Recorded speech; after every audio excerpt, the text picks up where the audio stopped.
I'll talk about my one game. We're recording, guys. Woohoo! It's it Woohoo! is s- First off, welcome. It is January 19th. And look, there's not just the duo, it's the trio today. And We're the trios I've champions.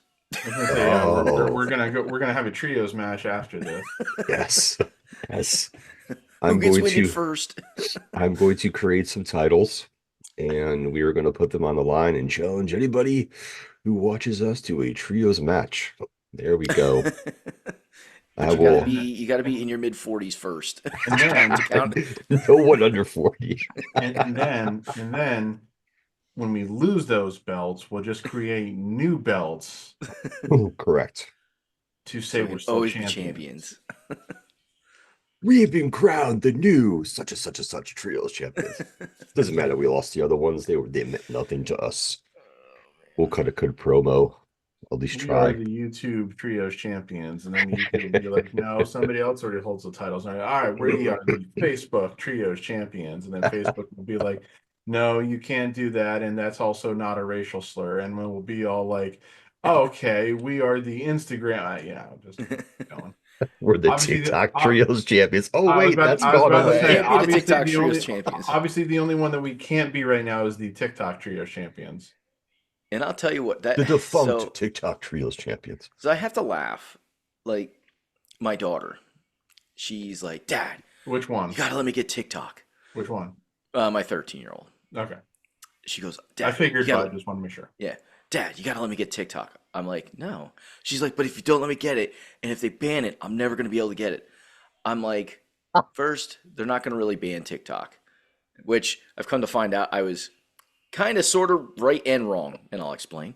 Um, and then she's like, yes, they are. They're gonna ban it, and I'll never be able to get it. I'm like, you're not getting it. She's like, but if I get it and they do ban it, at least I'll have it on my phone. I'm like, oh my God. Like, okay, we're not, final say, you're not getting it, okay? I don't think So, she Final knows. answer. I'm not sure if she knows what banning means. yes. So, they, so it was interesting. Like, I did look it up today. You can't go into the App Store and find TikTok. It's not available in the shop anymore, in the App Shop store anymore. So I was like, oh, that's interesting because Fortnite had the same thing happen. Fortnite got removed from the App Store because of their data was being, the data that they were having consumed and stuff like that from, iPhones and stuff. But I find it interesting because like you can still like I still have TikTok on my phone, but Mhm. when I load it, it gives me a funky message, and it's really funny. And Pat, you'll get a kick out of this because I laughed at it. You'll just think it's sad. It says, "Don't worry, Donald Trump is working hard with us to try and reinstate the app." I was like, Well, I Does it mean, really say that? "Yeah, it he does." as far yeah, I was gonna say as far as I know he is, which is funny since he was the one who proposed the Oh. ban in the first place. Oh my God, that is It just funny. that's what I Yeah, find funny about all this is that it's like Hey, in the whatever last for year, whatever reason Trump flip flopped on this. yeah. So I don't I'll read care you the because message that comes up. I don't use TikTok. neither But it do was like, I. yeah, the whole concept of banning TikTok first became a thing when he was still president. Right. And I think because he realized that he was able to reach people that way, fair enough, that he decided, no, we can't ban this, but Biden went ahead and did it. And I don't even know all the ins and outs because I don't use TikTok, so I don't give a shit. So Yeah. I never really followed this story that close. It's like, oh, they're going to ban a social media app. How tragic. Oh, but yeah. It's just because Yeah. the people who get the data is from China. That's Well, why. that's what it is. Yeah. It's like, and I guess I can kind of sort of understand that, but it's like at the same time, you'd really have to kind of convince me that something could really, really happen that way. I mean, I guess maybe I'm a little naive about that shit. I don't know. I also, like I said, I just really don't care. Yeah. It's not something, So unfortunate, that I can get myself worked up about. yeah, Yeah. and it's funny. So here's what it says: a law banning TikTok has been enacted in the U.S. Unfortunately, that means you cannot use TikTok for now. We are fortunate that President Trump has indicated that he will work with us on a solution to reinstate TikTok once he is in office. Once he takes office, please stay tuned.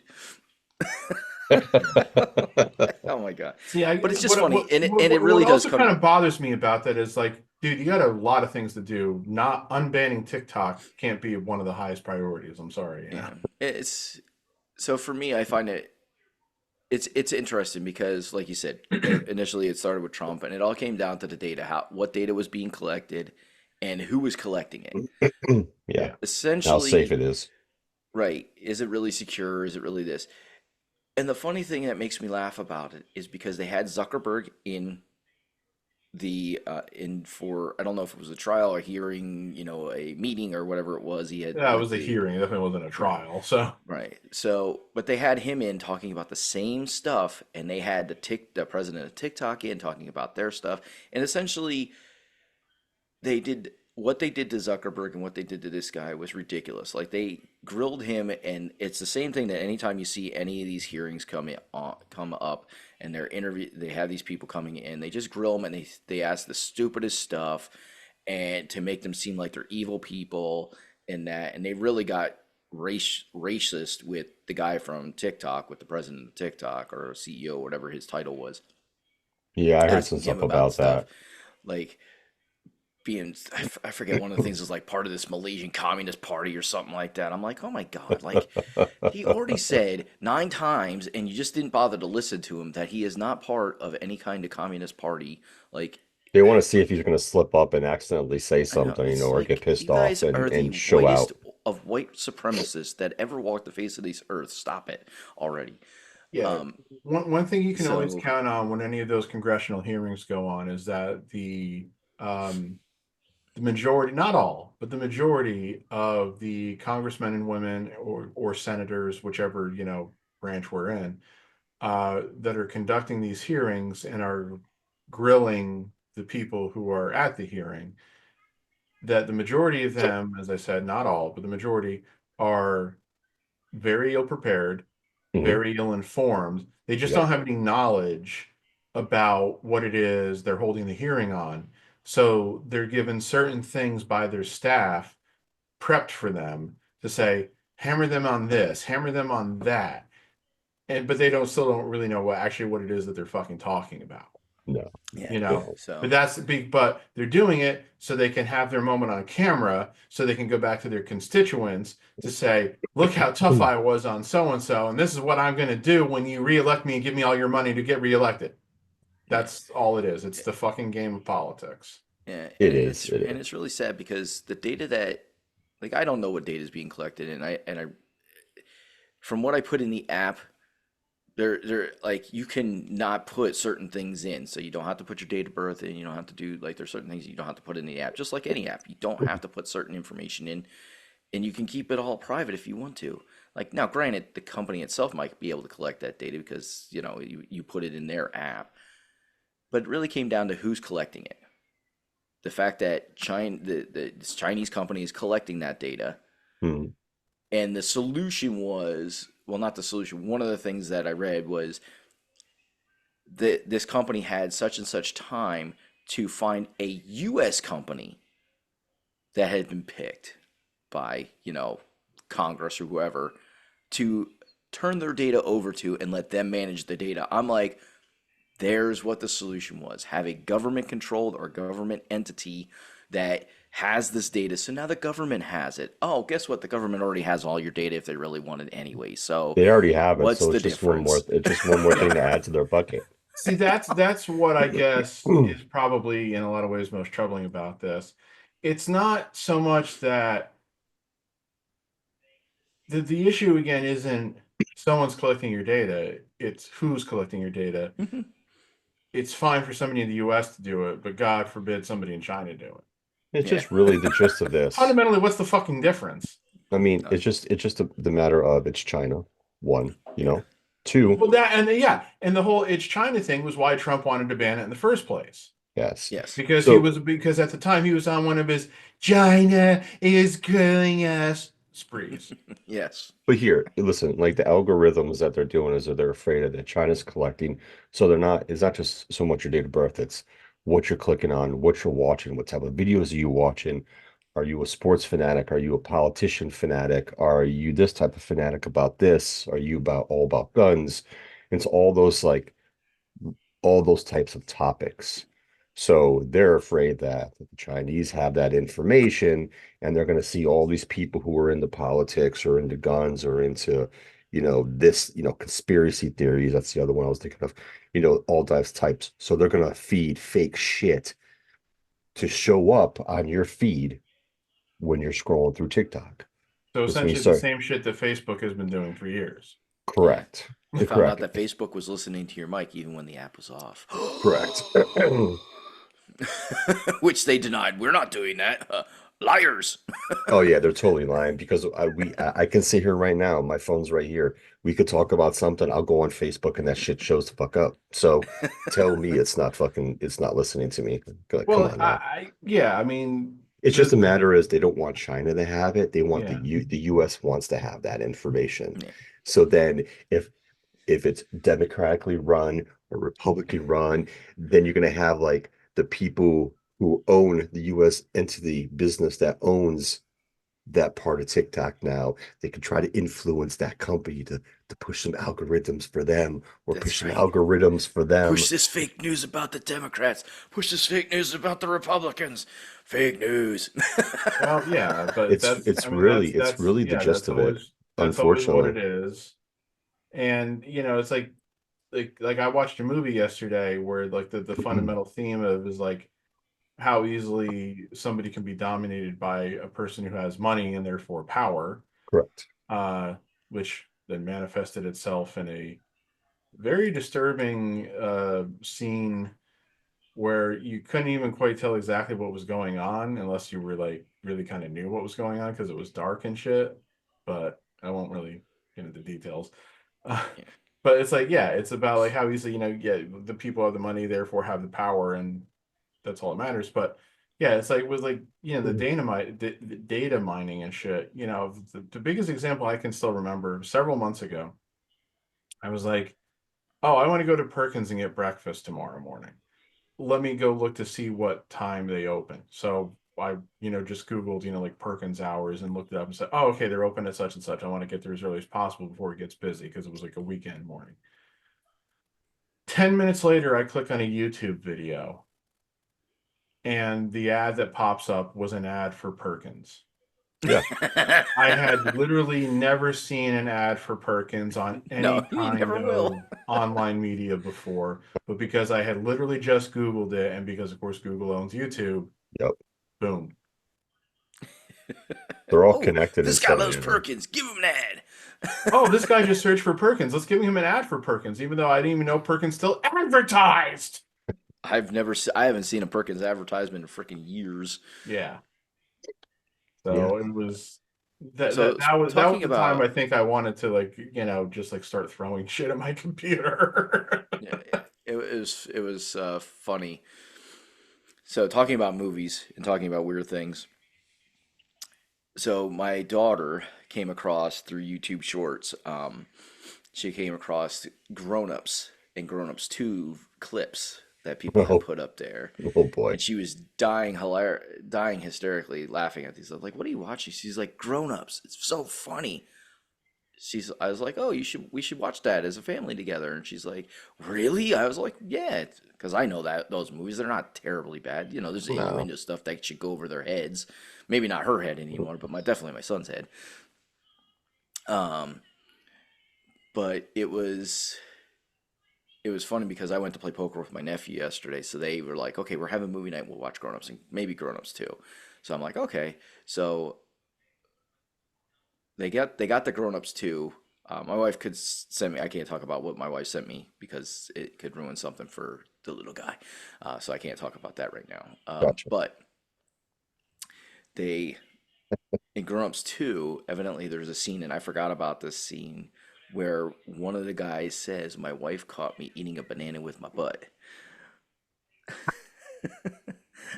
And instantly my son looks at my wife and says, how do you eat a banana with your butt?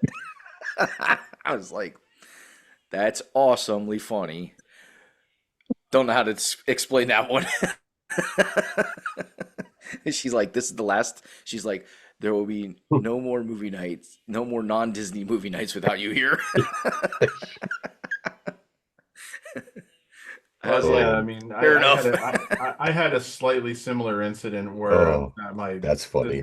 I was at my sister's house several months ago, and I played a clip from like an old episode of Space Ghost Coast to Coast, and like some of my nieces and nephews were in the room, and I was playing it for a specific line. I don't remember what the line was, but what I forgot was like after that line, Space Ghost says something about having sex. And I totally forgot when that came on, and like as soon as it comes on, because like my niece and nephew in the room, my sister like looks at me like, and I just went, "Ah, shut it!" Yeah, because Oops. Trying to turn it off on the phone. I'm like, I didn't remember that was part of it. I just like I was just I'm going for that line. I'm pretty sure I have seen Space Ghost Coast to Coast because wasn't that like because Space Ghost was a kids animated cartoon at one point in time, but I Yes, feel like Yes. they came out with Space Ghost Coast to Coast and like made it the adult cartoon version. right. Like Yeah. It was kind of like it was like the so-called Adult Swim programming block on Cartoon Network really originated with Space Ghost Coast to Coast, which yeah, Space Ghost was a Hanna-Barbera cartoon in the late 60s where he was basically a superhero. Yeah. And it was, kind of cheap, typical animation and everything, but he had some interesting villains. And in the early 90s, Cartoon Network resurrected some of those characters, and it was essentially a parody of late night talk shows, but it was aired like Friday nights at 11 o'clock. So it wasn't meant for kids, yeah. in that respect and everything. But yeah, it was still a pretty funny show because they would have like celebrities come on and he would be like interviewing them and everything, and shenanigans would always inevitably result. So I've seen a couple of them. They were definitely very funny. Some I'll good be stuff. right back. I gotta yeah, blow the news. he had Terry Bollea on once. Did they? Yeah, he was essentially promoting Thunder in Paradise at the time. I don't remember if I ever saw that one. Yeah, it was pretty funny because it ends up with Space Ghost blasting him when Space Ghost said, "Been there, done that," and saying like, "Oh, so you're like a hero trying to save the world, are you?" That's funny. I'll have to find that. Definitely so. Good old Terry Bollea, who we may have to endure on our television screens next Saturday.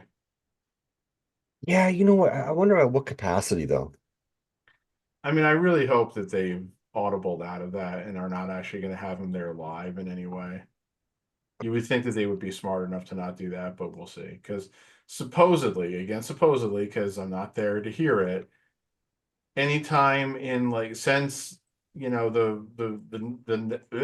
can talk to this morning since the Netflix debut where he got booed out of the building, when they've run those promos for next week's Saturday Night Main Event with him in them, which is an obvious pre-tape and everything. Boo. Supposedly the live crowds have still been booing him. So it's like if live crowds in places other than LA now are booing a pre-tape of him, you cannot have him there live in the building. No, where's it at? I forget. Let me look it up because it's like it's just going to derail the whole thing, and that's all anybody's going to want to talk about the next day. Because what's Yeah. the thing that everybody's talking about from the Netflix debut? The Hogan segment, not the Punk Rollins match, not the Roman Solo match. solo match, not the Cena segment, not even the Rock's segments. Now if you get to the next night's NXT, all anybody wants to talk about is the Rock's train wreck segment. But Yeah, yeah, that was bad. So I had to laugh. I caught a clip. I think it was a reel on Instagram, and they were playing that where Hogan came out, and it was produced by WWE, so it was a WWE reel. You could not hear the boos. Of course Like not. they did a good job of filtering it, that they Hmm. changed the levels of the crowd so that where you could only, or they filtered in fake crowd cheers. I was like, that is so not what it sounded like when he came out. I'm like, there was probably cheers, but it wasn't the people that you could hear. well, that's to be fair. Yes. It's not the first time they've ever done something like that with Hulk Hogan. Okay. The 1992 Royal Rumble. It gets down to Hogan, Flair, and Sid. Sid has just more or less eliminated Savage from the match. Yeah. Hogan's pounding on Flair. He's knocked him over the top rope and he's trying to kick him off the apron. Sid's just standing there watching for a second. He comes up from behind Hogan and tosses Hogan over the top rope. So then it's down to Flair and Sid. And of course, Hogan grabs a hold of Sid's arm and helps Flair throw him out. I remember when I watched it live, and because I had it on VHS tape, which I'm assuming that tape is lost somewhere now, there was a fair amount of cheers for Hogan getting eliminated. Mm-hmm. And Gorilla Monsoon even said something like, "Hey, every man for himself," even though Gorilla Monsoon was always the biggest Hulk Hogan cheerleader, on commentary. If you go back and watch that now on the network, I believe most of the cheers have been removed. And I think they also removed Gorilla's every man for himself line. Really? Yeah. I believe that's what I've read. I don't recall that I've ever gone back and watched. Well, maybe I have, but it's been a long time since I've watched the 92 Rumble on the network. But I definitely remember the way it was when it happened live. So it's like, Yeah, it's not the I might first have to time go they've back done and that. watch And it's that. not the first time they've done something like that with Hogan. So Well, I mean, Have at that to- time too, that was part where he was kind of his whole gimmick was running short anyway at that point. it was. And that was the first sign that I think people were getting sick of it. Now, of course, then they went and they turned Sid full blown heel. And the crowd went back in Hogan's corner for the WrestleMania match and everything. But Yeah. that was the first big sign I think that people had gotten tired of Hogan. And hey, he disappeared for a year after WrestleMania. So I Yeah. am still not seeing where this damn event is being held. So let me go to good old Which Wikipedia event? and see if they have it. The next Saturday night's main event. Oh, yeah, I haven't heard of Oh, San Antone. Mm, Get old San Antonio. So yeah, I would not have Hogan come out. that would be an interesting one because it's Texas. But San Mhm. Antonio, I think, is a little bit more liberal than most of Texas whole. And Yeah, it again, is. we've talked about how it wasn't just the Trump support that got Hogan booed and everything. But No, it's other stuff. yeah, that one's a little harder to say. But again, at the same time, I also don't think that they should be going for all the nostalgia pops on this Saturday night's main event. This isn't the return of it, So like when they had like those guys on camera at the one back in December, that was fine. Well, I don't know. So Yeah, I mean, Ventura's going to be on all four of them that they're going well, to do yeah, but this year, that's and that's fine. fine. Yeah, Doing yeah, Jesse is fine, especially if he sits down for commentary in the main event match because he yeah. was great He was fun. In the Cody Owens match. And you got three matches scheduled so far. You got Gunther Jey Uso for the World Heavyweight title, which, as AJ and I were discussing, pretty much means Gunther is not defending the title at the Royal Rumble. No. Braun Sheamus for the Intercontinental title, which it's like, don't they need to get Braun a new opponent? Yes. No offense to Sheamus, but we've kind of seen this. And now I Yep. guess Braun Strowman versus Jacob Fatu, which could be fun. It That depends. that's going to be interesting. Yeah, it's going to depend because Strowman is not the most mobile of guys all the time. I'm not saying he's like Giant Gonzalez in there. Oh Um, God, no.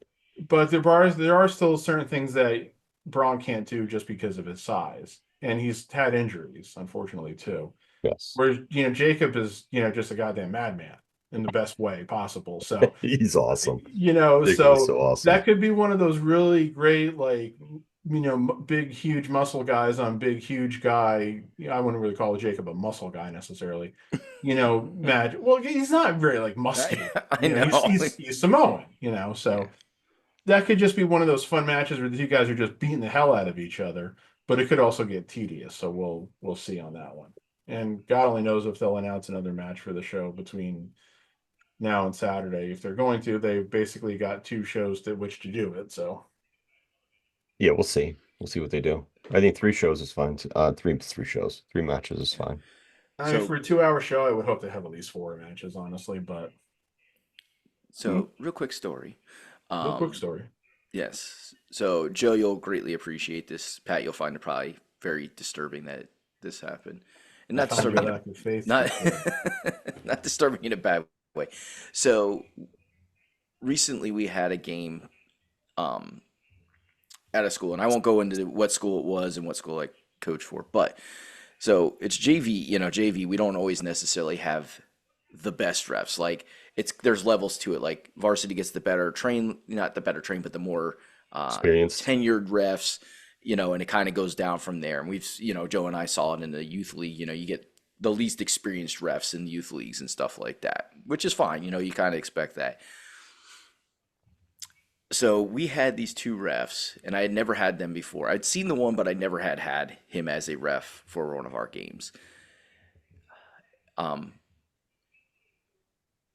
For a 32-minute game, because it's 8-minute quarters, 4 quarters, it took us an hour and a half to play a 32-minute game.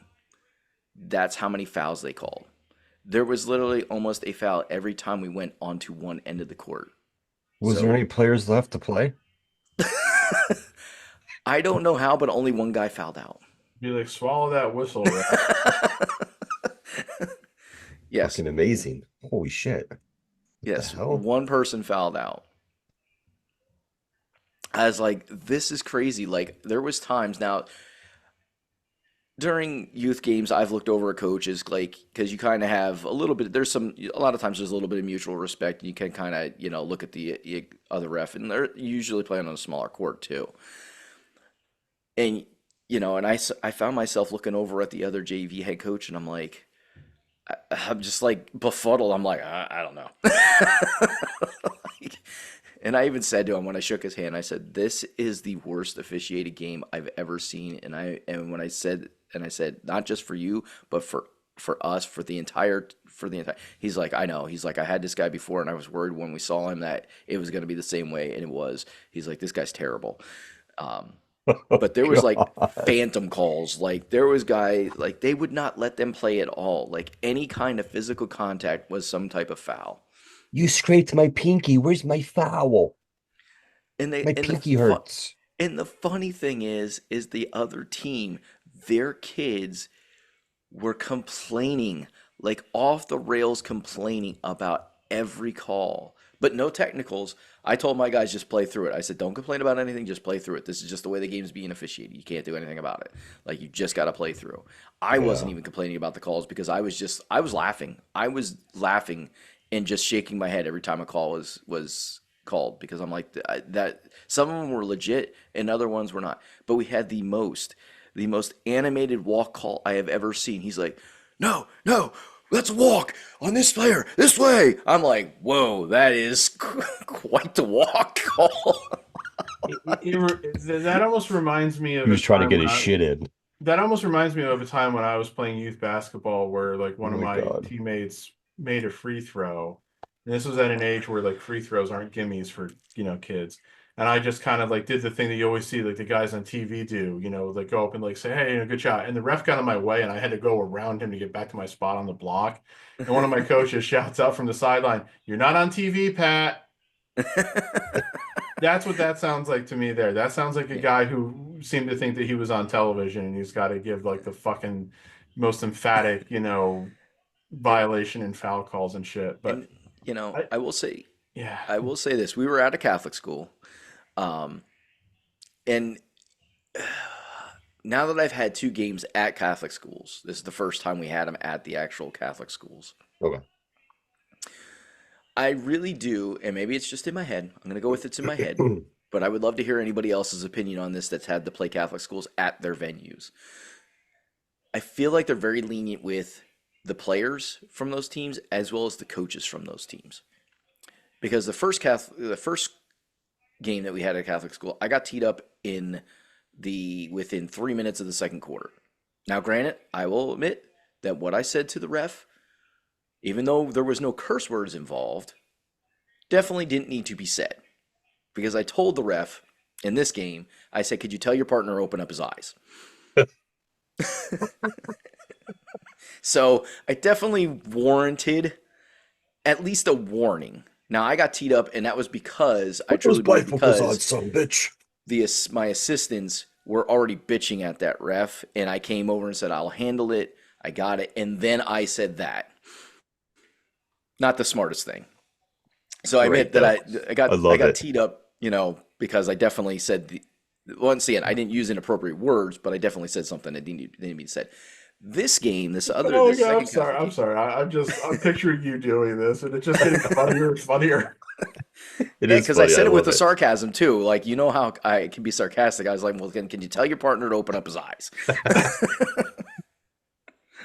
Oh my god. And it wasn't Oh, like an that's instant great. tee either. I started to walk away, and I was like a good distance away from it, and then he called the tee. Oh, he wanted to do it after the fact. Okay. Yeah, Well, to be fair, maybe that was also a good idea because it put some distance between the two of you, so that way you couldn't get right back in his face and shit. So that was maybe the best way to give somebody a T. Oh, yeah. that's funny. I got two quick, So real quick yeah. before Okay. before I finish, so going back to I got that tee in that Catholic game. We're at the other venue for the Catholic team.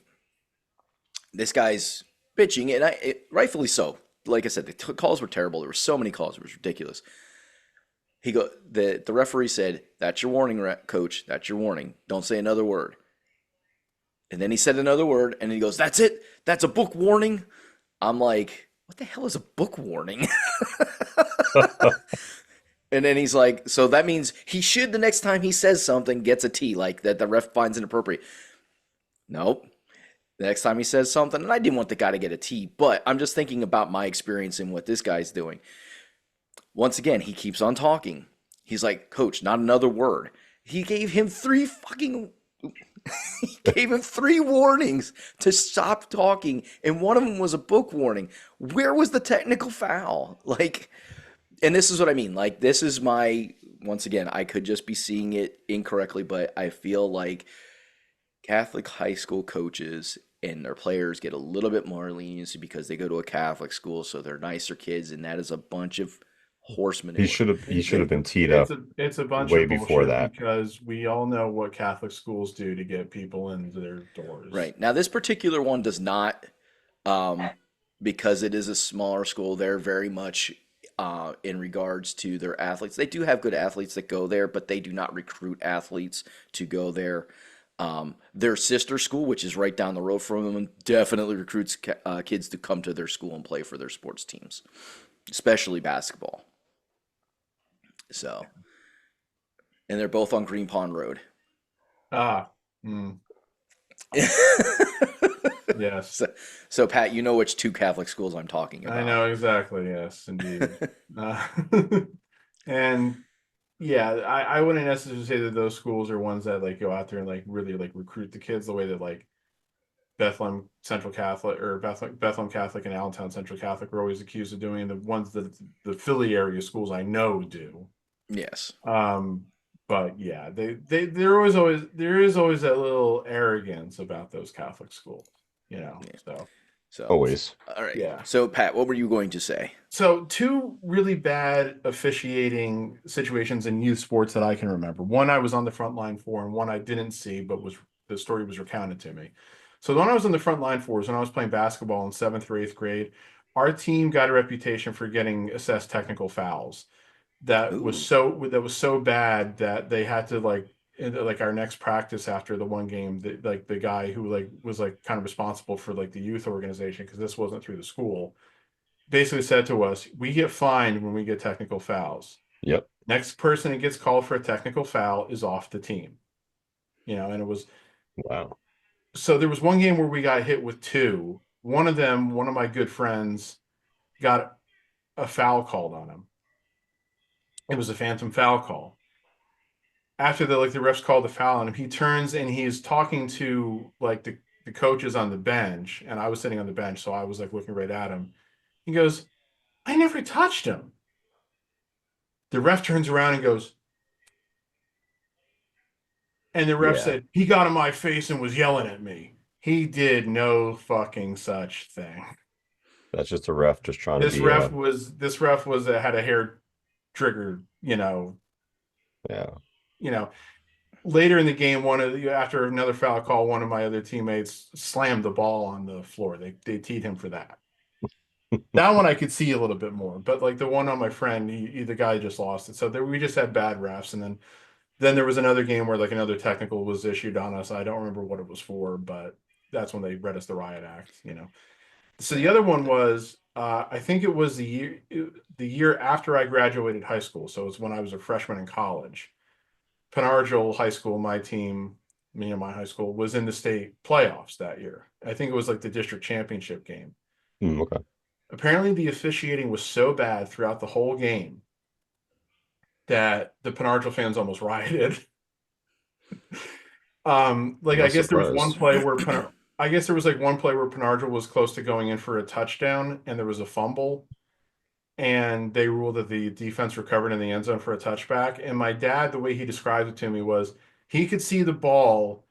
It was when they whistled the play dead. He said the ball was in, but like the guy who had been the ball carrier had like fallen and was like on his like face essentially in the end zone. The ball was on top of his legs. He's like on top of like the backside of his legs. But they've already whistled the play dead and said the other team recovered it. And it kind of cost Penargil the game. So apparently, a guy came out of the stands and went up to the referee after the game and started getting on his case about the horrible officiating from throughout the game. It was like more than just that one call. And the referee apparently goes, "Who are you, a mere fan, to question my officiating?" When I can see it sucks. The guy goes into his pocket and presents his PIAA credentials and says, "That's who I am, and it'll be a long time before you ever officiate a playoff game again." That is Yeah. hilarious. I like that. That's a good one. So that's how you Right. know how bad the officiating was when a guy who is part of, the statewide athletic, organization that's in charge of the playoffs and everything comes right out of their stands and says, "You fucked up." Yeah, Like you and suck, I'm not bro. going to sit here and say that refs need to be perfect. They're No, not. they're And human, they're gonna miss calls, but there right, needs to be competence. right. Yes. And And accountability. and Joe and I have a really good friend that is a Accountability. ref, and we know there a ref job is difficult. They're especially like in any kind of sports competition, they're making split decision calls based on what they're seeing, and they don't always get it right. But like you No. said, Pat, there's got to be consistency. There's got to be competence to be able to know what the actual call is, um, and not just make a call for the sake of making a call, Yep. not making the game about them as the refs. And I kind of Yep. feel like that's what happened in the last game. They called so many calls to show that they have the power on the court. Um, we ran it into it. Joe and I ran into youth leagues. The guy with the ponytail. Remember the ref with the ponytail? Oh He always made Christ. he always made the game about himself. Like Fucking he during a summer basketball game, that he guy pissed me literally told off. the kid. Now, granted, I'm a big component of if you're the last person to touch it and it is a foul, you should give the ball to the ref. Whether you bounce pass it to him, chest pass it to him, hand it to him, whatever you do.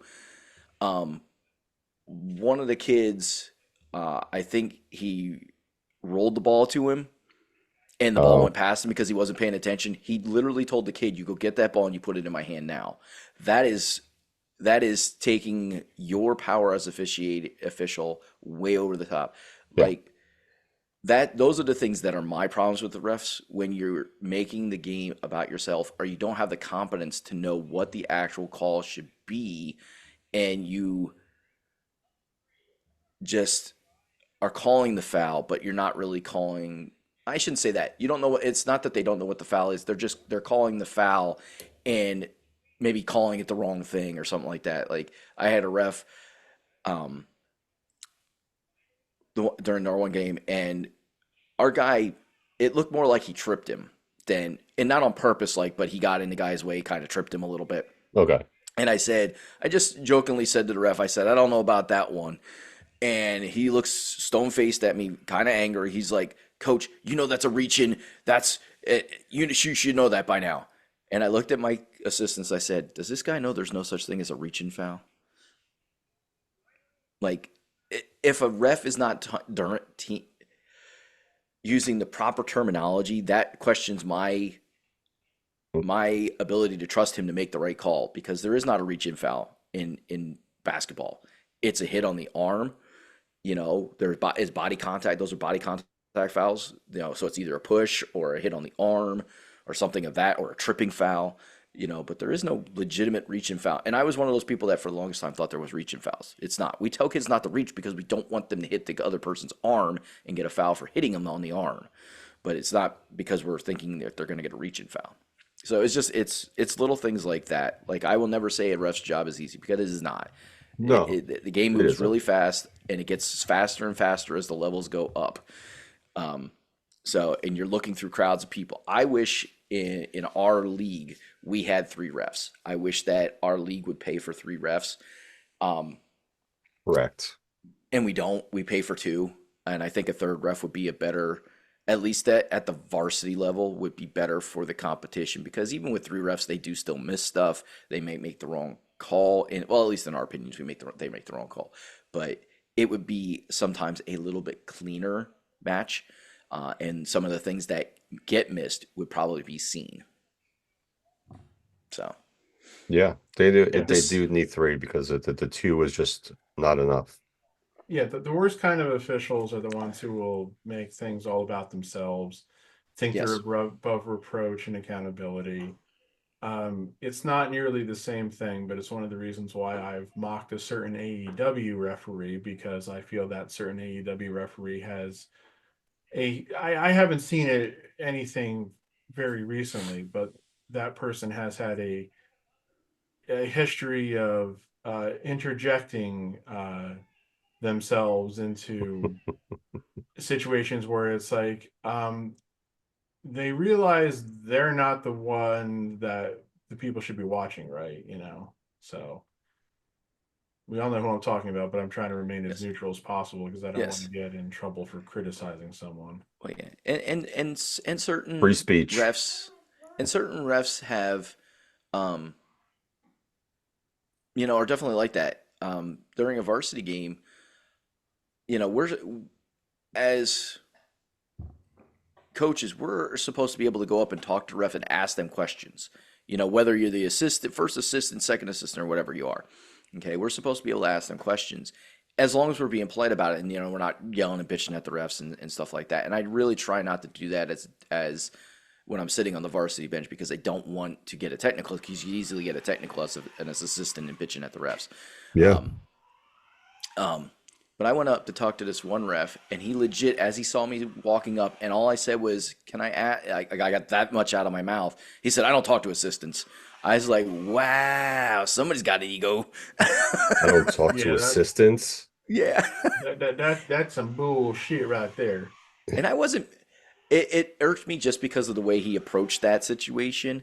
Had the ref said, "Listen, I know you want to ask me a question, but if you have a question, could you please direct it to the head coach, and they can ask me?" I would have been okay with that. But he was just deliberate, and I don't talk to assistants. I was like, "Well, okay then, sir." You know what he did to you, right? No, what did he do to me? Talk to the hand Yeah, really. Yeah, because so the it's face don't want to hear it. e- these past, so last year and this year, I've learned a lot about, like, what refs are approachable, what refs are not, which ones are very stern, which ones, like, our one ref, the ref that gave me a T, he's very much about respect my authority. He's one of those kind of guys. What I say goes. Don't you question me, because if you question me, you're gonna get it. Kind of refs. So Of it's very course. interesting to learn the personalities of these refs and how you can approach them, and what's gonna fly and what's not gonna fly. I'm a cop, and you will respect my authority. Actually, let me rephrase that.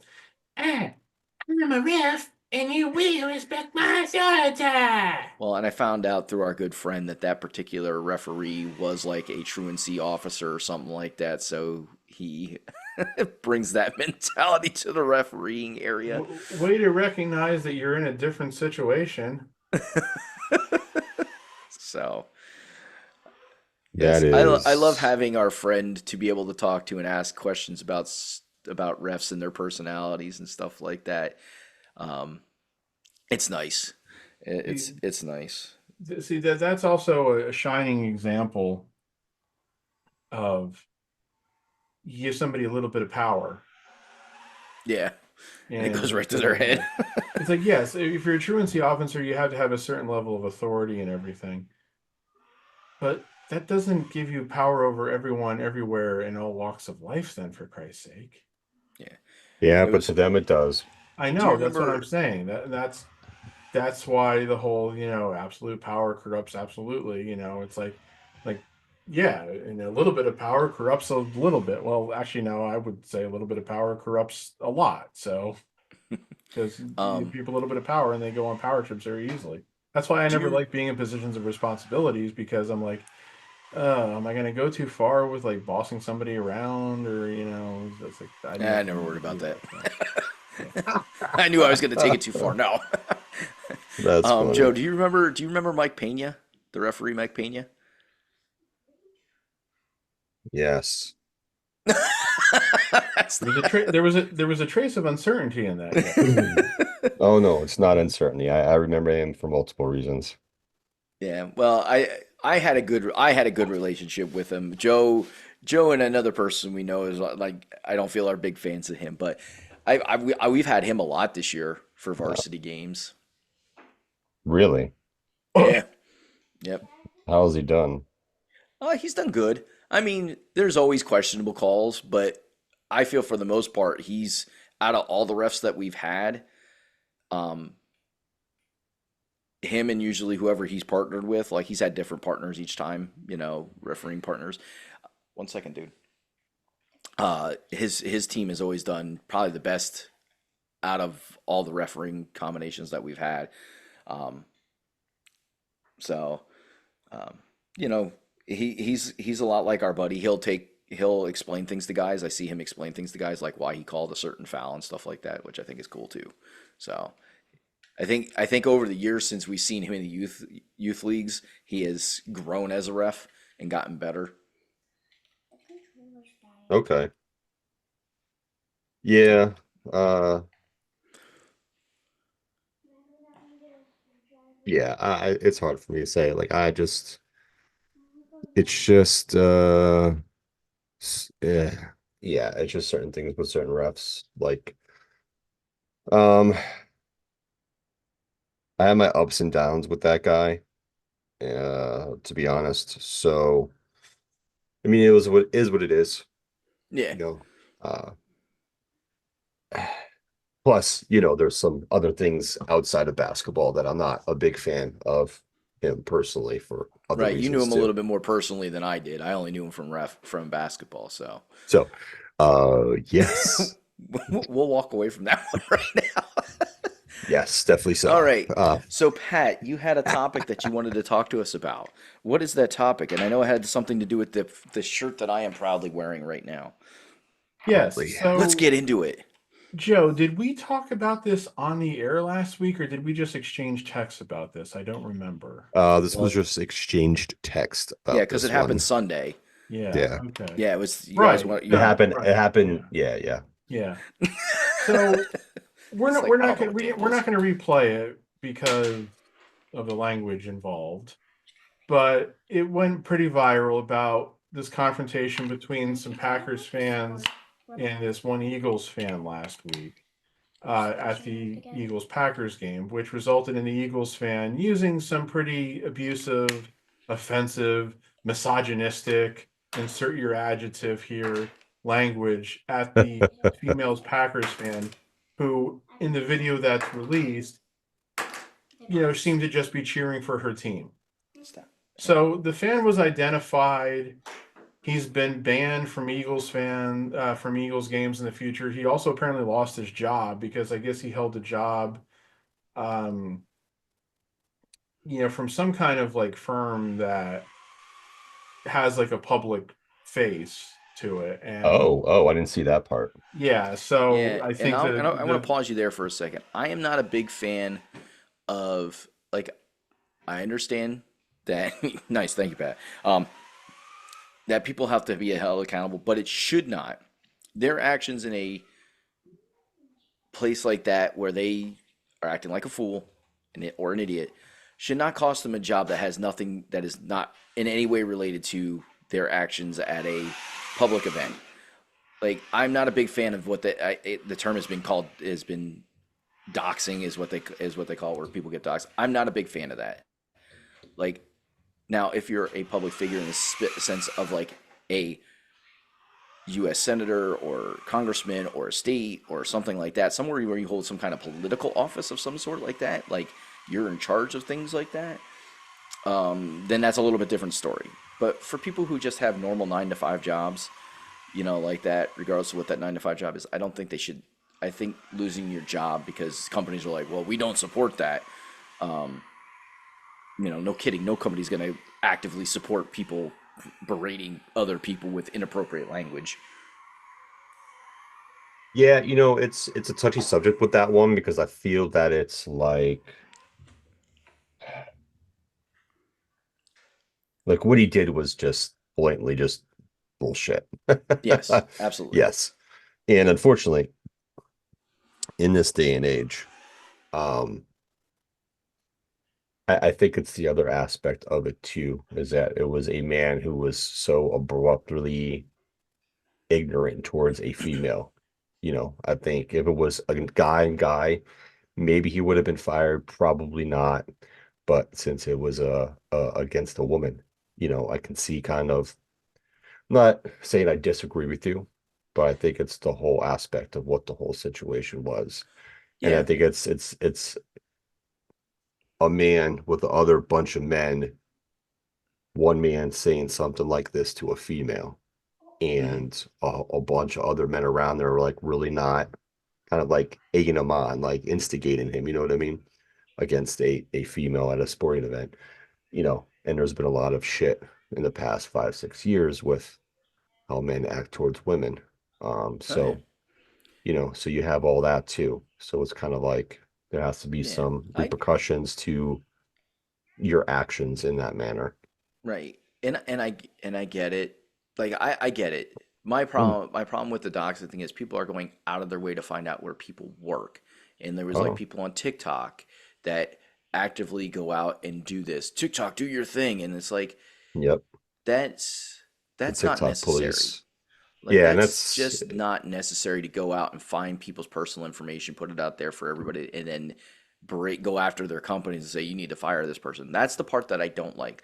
Like I think people should be held personally accountable. If you're going to be in a public area, and I guess this is what I was trying to say.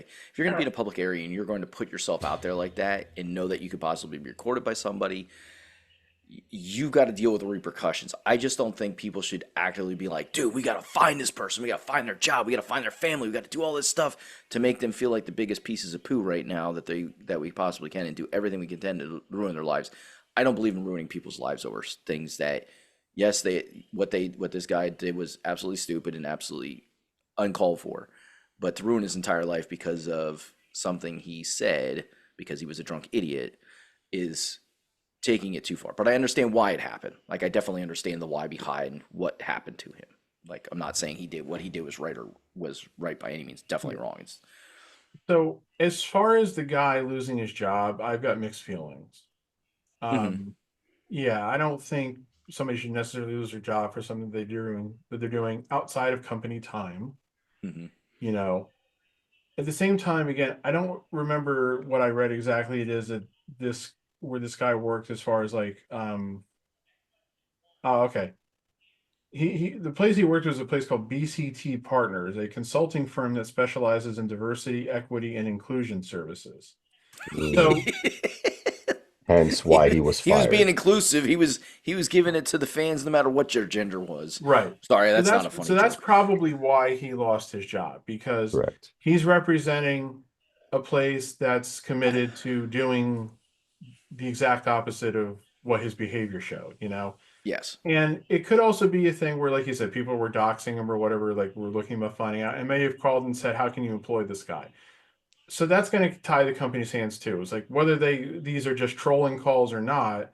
If they have people calling up and saying, "I don't want to do business with you because you're employing this guy who doesn't reflect the values that you stand for," Yep. Yes.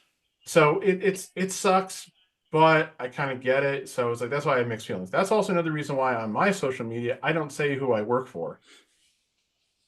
You know, if somebody wants to go and like, try to find that out somehow, they could, I guess, though you're not going to find anything right now. But no, my point is, whenever I get hired somewhere else, I'm not going to go change my Facebook profile to say that I work there. I learned that a long time ago. Just don't. I have former jobs listed on my Facebook profile. You know why? Because I don't work there anymore. Yeah, true. I get it. You know, like some guy I remember a couple of years ago tried to use that against me. Like he accused me of being unemployed at a time where I wasn't unemployed. And I even like responded to him. I said, "You honestly think I'm going to put where I actually work right now on my profile, you jackass?"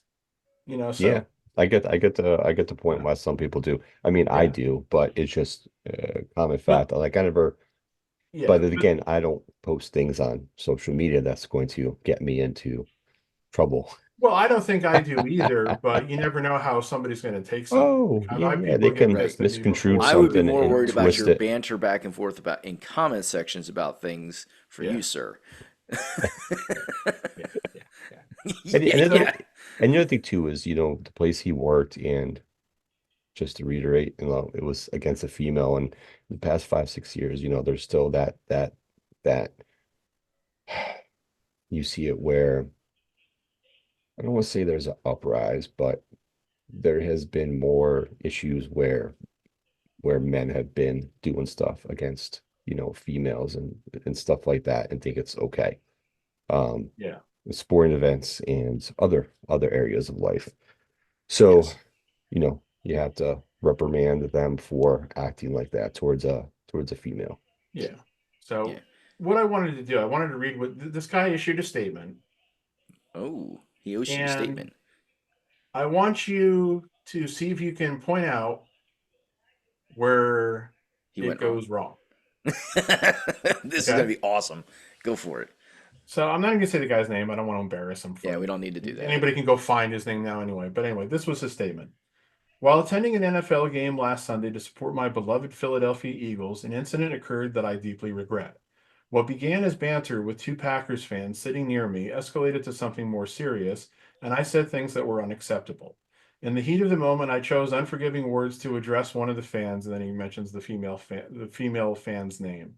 I want to sincerely apologize to her for those words and to my wife, family, and friends, my former employer and colleagues, Packer fans, Eagle fans, the Philadelphia Eagles, the city of Philadelphia, and all who were offended.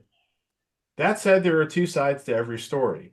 The video clip circulating online does not reflect the full context of what transpired, and my actions were not without provocation. I will live with this experience, and I am certainly paying a personal price. For those who don't know me, this incident does not reflect my values or the respect I have for others and is not indicative of the person I am. What was wrong with that?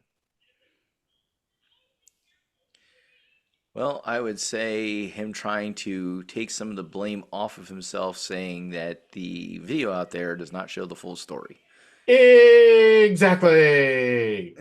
Look, I'm not saying that this guy wasn't provoked. We have no way of knowing unless somebody else has a video of whatever Which will encounter. never come out unless it's cut from another point of view. Right. And so people have been accusing the Packers fan who was filming it, like the fiance of the woman who was insulted, as having set up a GoFundMe to be able to buy the tickets. So he was there to cause trouble. Look, even if all of that's true, and we have no way of knowing if that's true, it doesn't fucking matter. Okay? When you go to a sporting event, you are going to encounter people who are pieces of shit. You are going to encounter assholes. You are going to encounter people that you'd love to just fucking punch in the face. The Correct. difference is when you don't do it. I have been every sporting event or WrestleMania or wrestling event that I've ever been to, there have been at least two or three people who I really would have liked to have just like ripped out their vocal cords. I'll never forget years ago Jesus, when violent. my parents and I Throat went punching, baby. to went It's a to wonderful thing. the CAA conference basketball tournaments in March in Richmond, Virginia, when my sister was at UNC Wilmington, was in the pep band. We were watching one of their games one year, and right behind us was this guy who just the entire 40 minutes of game action, wouldn't shut up, was just shouting out expletives, was calling the UNCW the Seagulls when their team name is the Seahawks. Just, you know, it was getting to the point where I was looking at my dad and saying, shouldn't we go like say something to somebody to have this guy removed? And my dad's like, they won't, you know. So, like there's like that. 19 years ago now, back in 2006, Joe, myself, Joe's wife, our dear friend AJ and his ex-wife went to a Yankees White Sox game in Yankee Stadium, old Yankee Stadium. We were out in the bleachers on a very hot July day. Yeah, my forehead got sunburned. Should have put a hat on. Yeah. And there was a group of, and Joe's a White Sox fan, and I'm a Yankees fan, and AJ's a Yankees fan. And there was a group of, Yankees fans who were probably a couple years younger than us at the time. And, I was in my mid-20s at the time. Joe's a few years older than me. But they looked younger than us, and they were getting their drink on. And they were being, what most people ascribe Yankees fans to be. They were being dicks and everything. Do you know what Joe said to them the whole game? Nothing. I shook my head and laughed at he him. told them to shut the fuck up or something, but he didn't say anything to him. Years ago, me and my Yankee friends, we did a weekend in Baltimore. We went to a couple of Yankees-Orioles games in Camden Yards. The Orioles won the first game, and this was one of the years when the Orioles were good. So when we were walking out, a bunch of Orioles fans were like, going like, doing all that typical shit to us. All I did was go like this, which is to say, kiss the rings that the Yankees have that the Orioles don't. But that's all I did. Some of my other friends started high-fiving those people, We were just there to have fun. We weren't there to cause fucking problems or get into fights with fans. So it's like, look, I don't care that you might have been provoked by this guy who filmed you saying horribly offensive things to his fiance. You didn't have to respond. Yeah. You could have just ignored the guy. It's not that hard to do. Yeah. So I appreciate that he apologized, but I don't like the fact that he tried to basically deflect the responsibility from himself. Yeah. Look, no matter what that guy might have said to you, you didn't have to reply in kind. Yeah. And it's just one of those things like, I went to an Eagles game with my brother and my nephew the one time, and we were sitting up in the 200 level, and there was a Giants fan like literally a row in front of us off to the side, and nobody bothered that guy. And he was there with an Eagles fan, like it was him and his buddy. He was an Eagles fan and his buddy was a Giants fan. Nobody bothered him.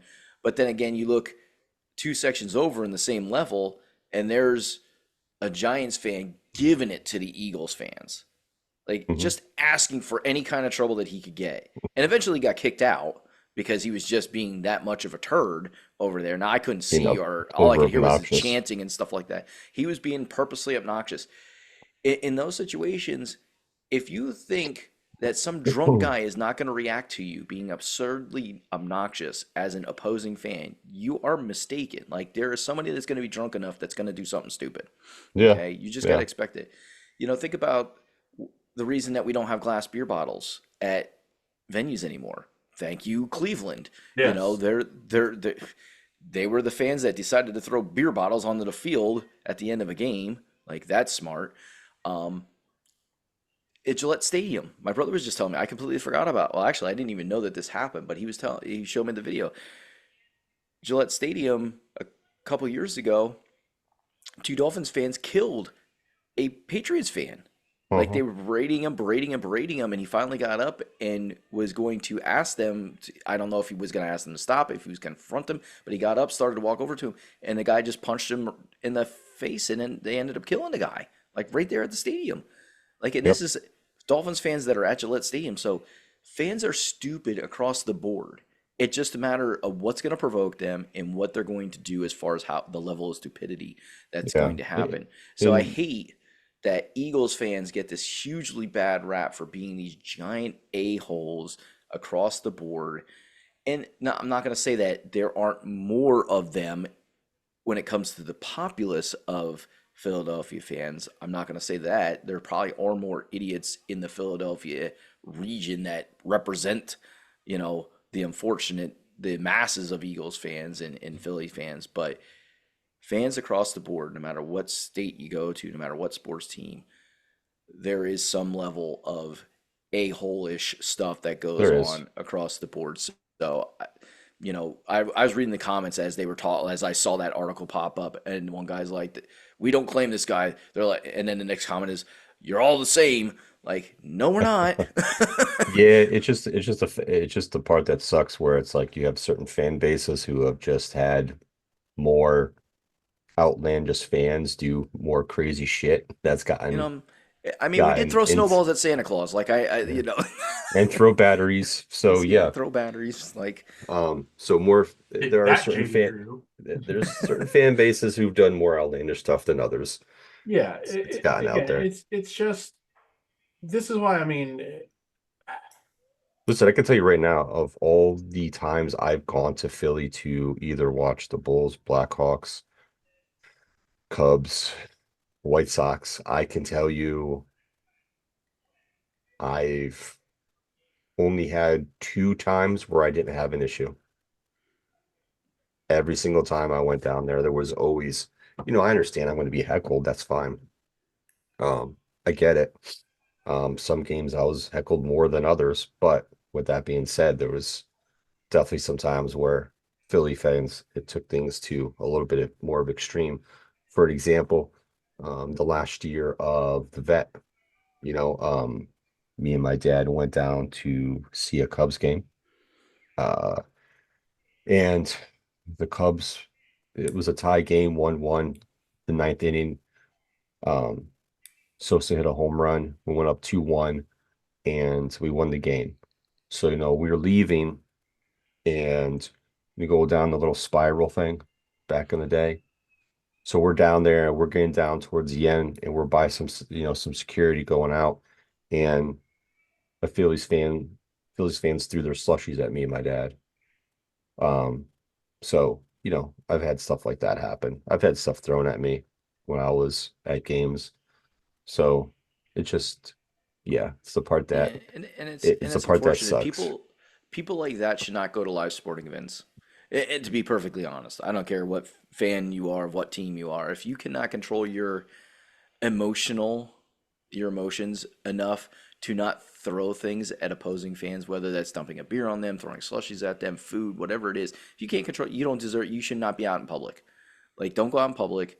Watch the games at home like anybody else, and that's where you should stay because you are a menace to society. Oh, good movie, by the way. Yeah, yeah, I mean, yeah, and it's always something where I've always hesitant to, you know, go to Philly after that for anything, which I did for certain, I did keep Mhm. going to certain games and whatnot and all that stuff. New York, I've been in Yankee Stadium, old stadium once, new stadium once, actually twice old stadium, new stadium once, second time I went with Pat. I don't think we really had any issues when we went that day. when we went to New Yankee Stadium. Yeah, we sat in the No, outfield. because if I recall, We were in oh left my field. God, We were in left the field fucking somewhere. Dodgers. Oh yeah, I saw they signed what's his name? Tanner. Yeah, Um, after the but we Sasaki shit. Anyway, but no, yeah, when we went yeah, to New Yankee Stadium in 2009, it was kind of a gloomy-ish day. It was a little yeah, overcast. There was a slight drizzle, but where we were in the bleachers, I think there were other White Sox fans. yeah. So there was some So, Yankees so fans around us too, but there was no like even no, there walking the wasn't a concession lot of like stands, I heaviness wasn't or unpleasantness that I can yeah. recall. So I don't remember anybody jawing with anybody in that area. So yeah, other than the weather, that was a pleasant experience. I mean, But me and the other half went to Pittsburgh the one year to watch the year the Cubs won the World Series, I think. 2016, we went to Pittsburgh to see the Cubs play the Pirates. Pittsburgh was fine. Pirates actually have a nice stadium. Um, yeah, there were some guys behind us. They were a little older.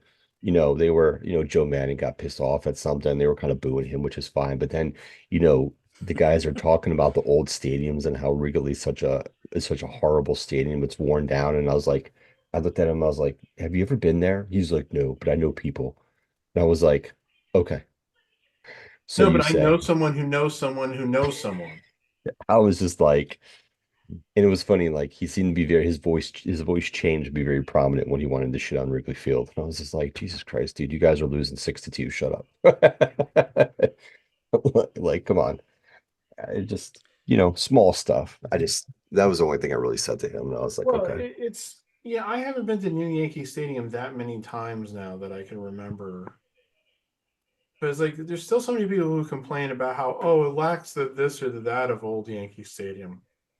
Every new And stadium I'm is going to like, lack something of the old stadium for sure. right. And I'm like, oh, you mean like the extremely narrow concourses and the sense that if you took one step in any direction, if you didn't bump into another person, you'd bump into the concrete. I mean, it's just like, look, it's never going to be the old stadium, and there's good things about that too. Like you want to say like oh, it doesn't have the aura of the old stadium, dude. That's just in your head. It's just Yeah. but yeah. So did But anyway, either so of like you? my whole point again is just that Yes. it's possible to go to a sporting event and not be a dick. Yes. Correct. But this is the reason why I don't really have a lot of, other than I just hate being in crowds of people. I don't really have like a lot of desire to go to sporting events anymore or go to wrestling events now, especially after doing WrestleMania last year. Not that there was any bad people at WrestleMania last year. On night one, there was the guy behind us who kept shouting out "the final boss," over and over again, Uh, which was getting annoying.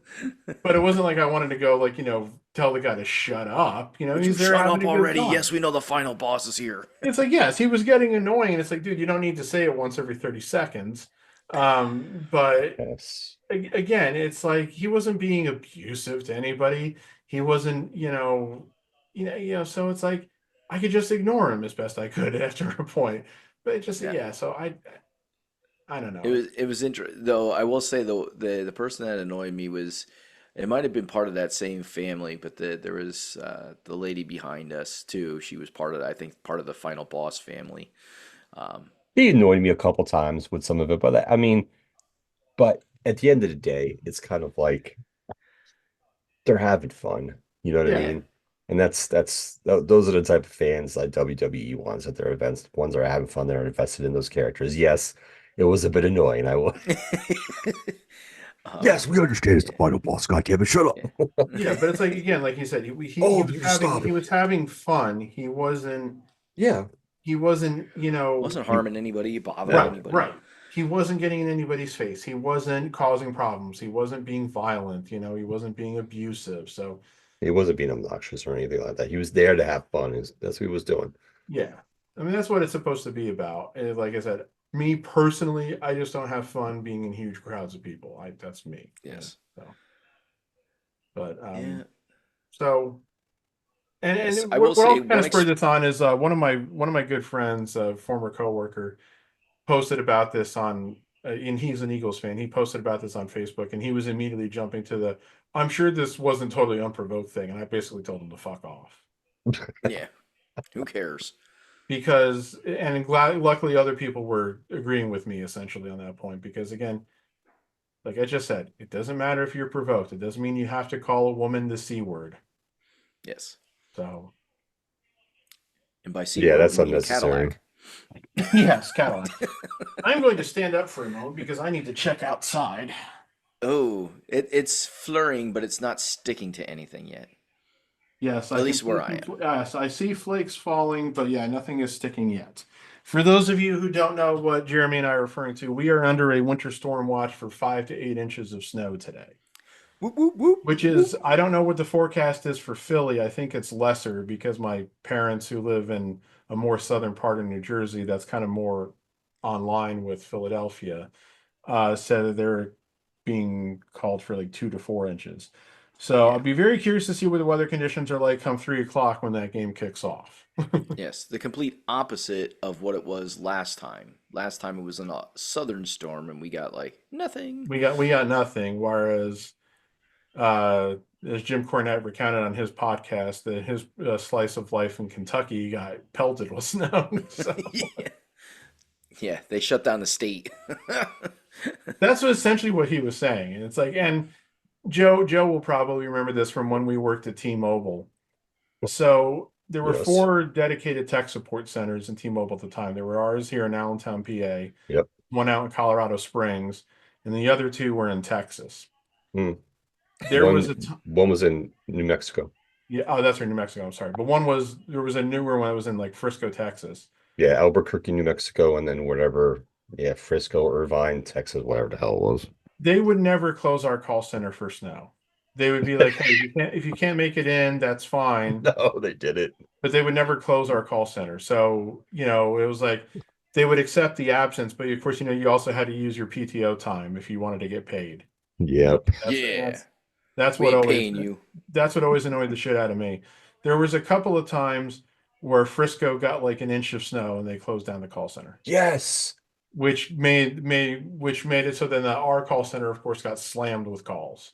Okay, Texas. We Yeah, get a little and snow and we your were bitches always closed like, down. We get a it blizzard always and made we're me staying open. Yeah, it always made me think of an old Lewis Black joke where it's like, "Oh my God, there's an inch of snow! It's the worst inch of snow." Oh, And that so they would pissed say, me "Well, off. they're not able to handle big snow in Texas." I'm like, "It's an inch. You can drive through an inch of snow." Yeah, and what I've learned from my job, because almost everybody's entirely remote in our workforce anymore, So frustrating. is certain states like Kentucky and Tennessee and these more southern states that normally don't get snow. They get cold, but they don't normally get snow. They do not have the infrastructure and the equipment for snow removal. Yeah. So, And I get why they don't, but Some of those states do in certain parts of the states, but not the other parts of the states. 'Cause they don't get as much snow. Like the mountains are usually good, but yes, like for North Carolina, we get our shit from Virginia. Like we get our support from Virginia. The fuck is that shit? and But that's funny. and it's like Help! Help! where Send out a we are distress up here, beacon. where we are up here in the Northeast, I've seen times too where they fuck up with snow removal. I mean, that infamous November snowstorm from several years ago, the one where I was driving back from Manhattan that day, it took me 8 hours to get home. oh, The collective God. states of New York, New Jersey, and Pennsylvania just totally fucked up that day. So Yeah, it can still happen. But yeah, this other states aren't as equipped. They have stuff, but it's not vast like the northern states that are Yeah. used to the snow. Yeah. But like I So- said, it'll be potentially fun to see just how much it's snowing in Philly when they're playing. Because like I said, it's probably going to favor the Eagles because the Eagles are a more run-oriented team than the Rams. And the Rams play, not only do they play in LA, they play in essentially what's a climate-controlled stadium. So Yeah. this is I- this is going to be like when the Buccaneers had to come play against the Eagles. I feel like I should get those shoes. They ugly. Eagles green Nike Zooms. Yeah, that's the thing. I hate that Eagles green color. Whenever they wear the throwbacks. I'm just not a fan of the color green, period. So Yeah, it's I mean, just- I green's my least favorite color too, mostly because except it's military green. Well, for me, green is my least favorite color too because it's my high school's color. But I get whenever that. I see the Eagles wear like the throwbacks from the 80s and 90s, like the Kelly green, I'm like, that just looks so much better than the green that they wear now, which I call forest green. Yeah, I've always. But I think liked the I heard Kelly somebody green called better. midnight green, and I'm like, there's no such thing as midnight green. Yeah, you can't see green in midnight. Exactly.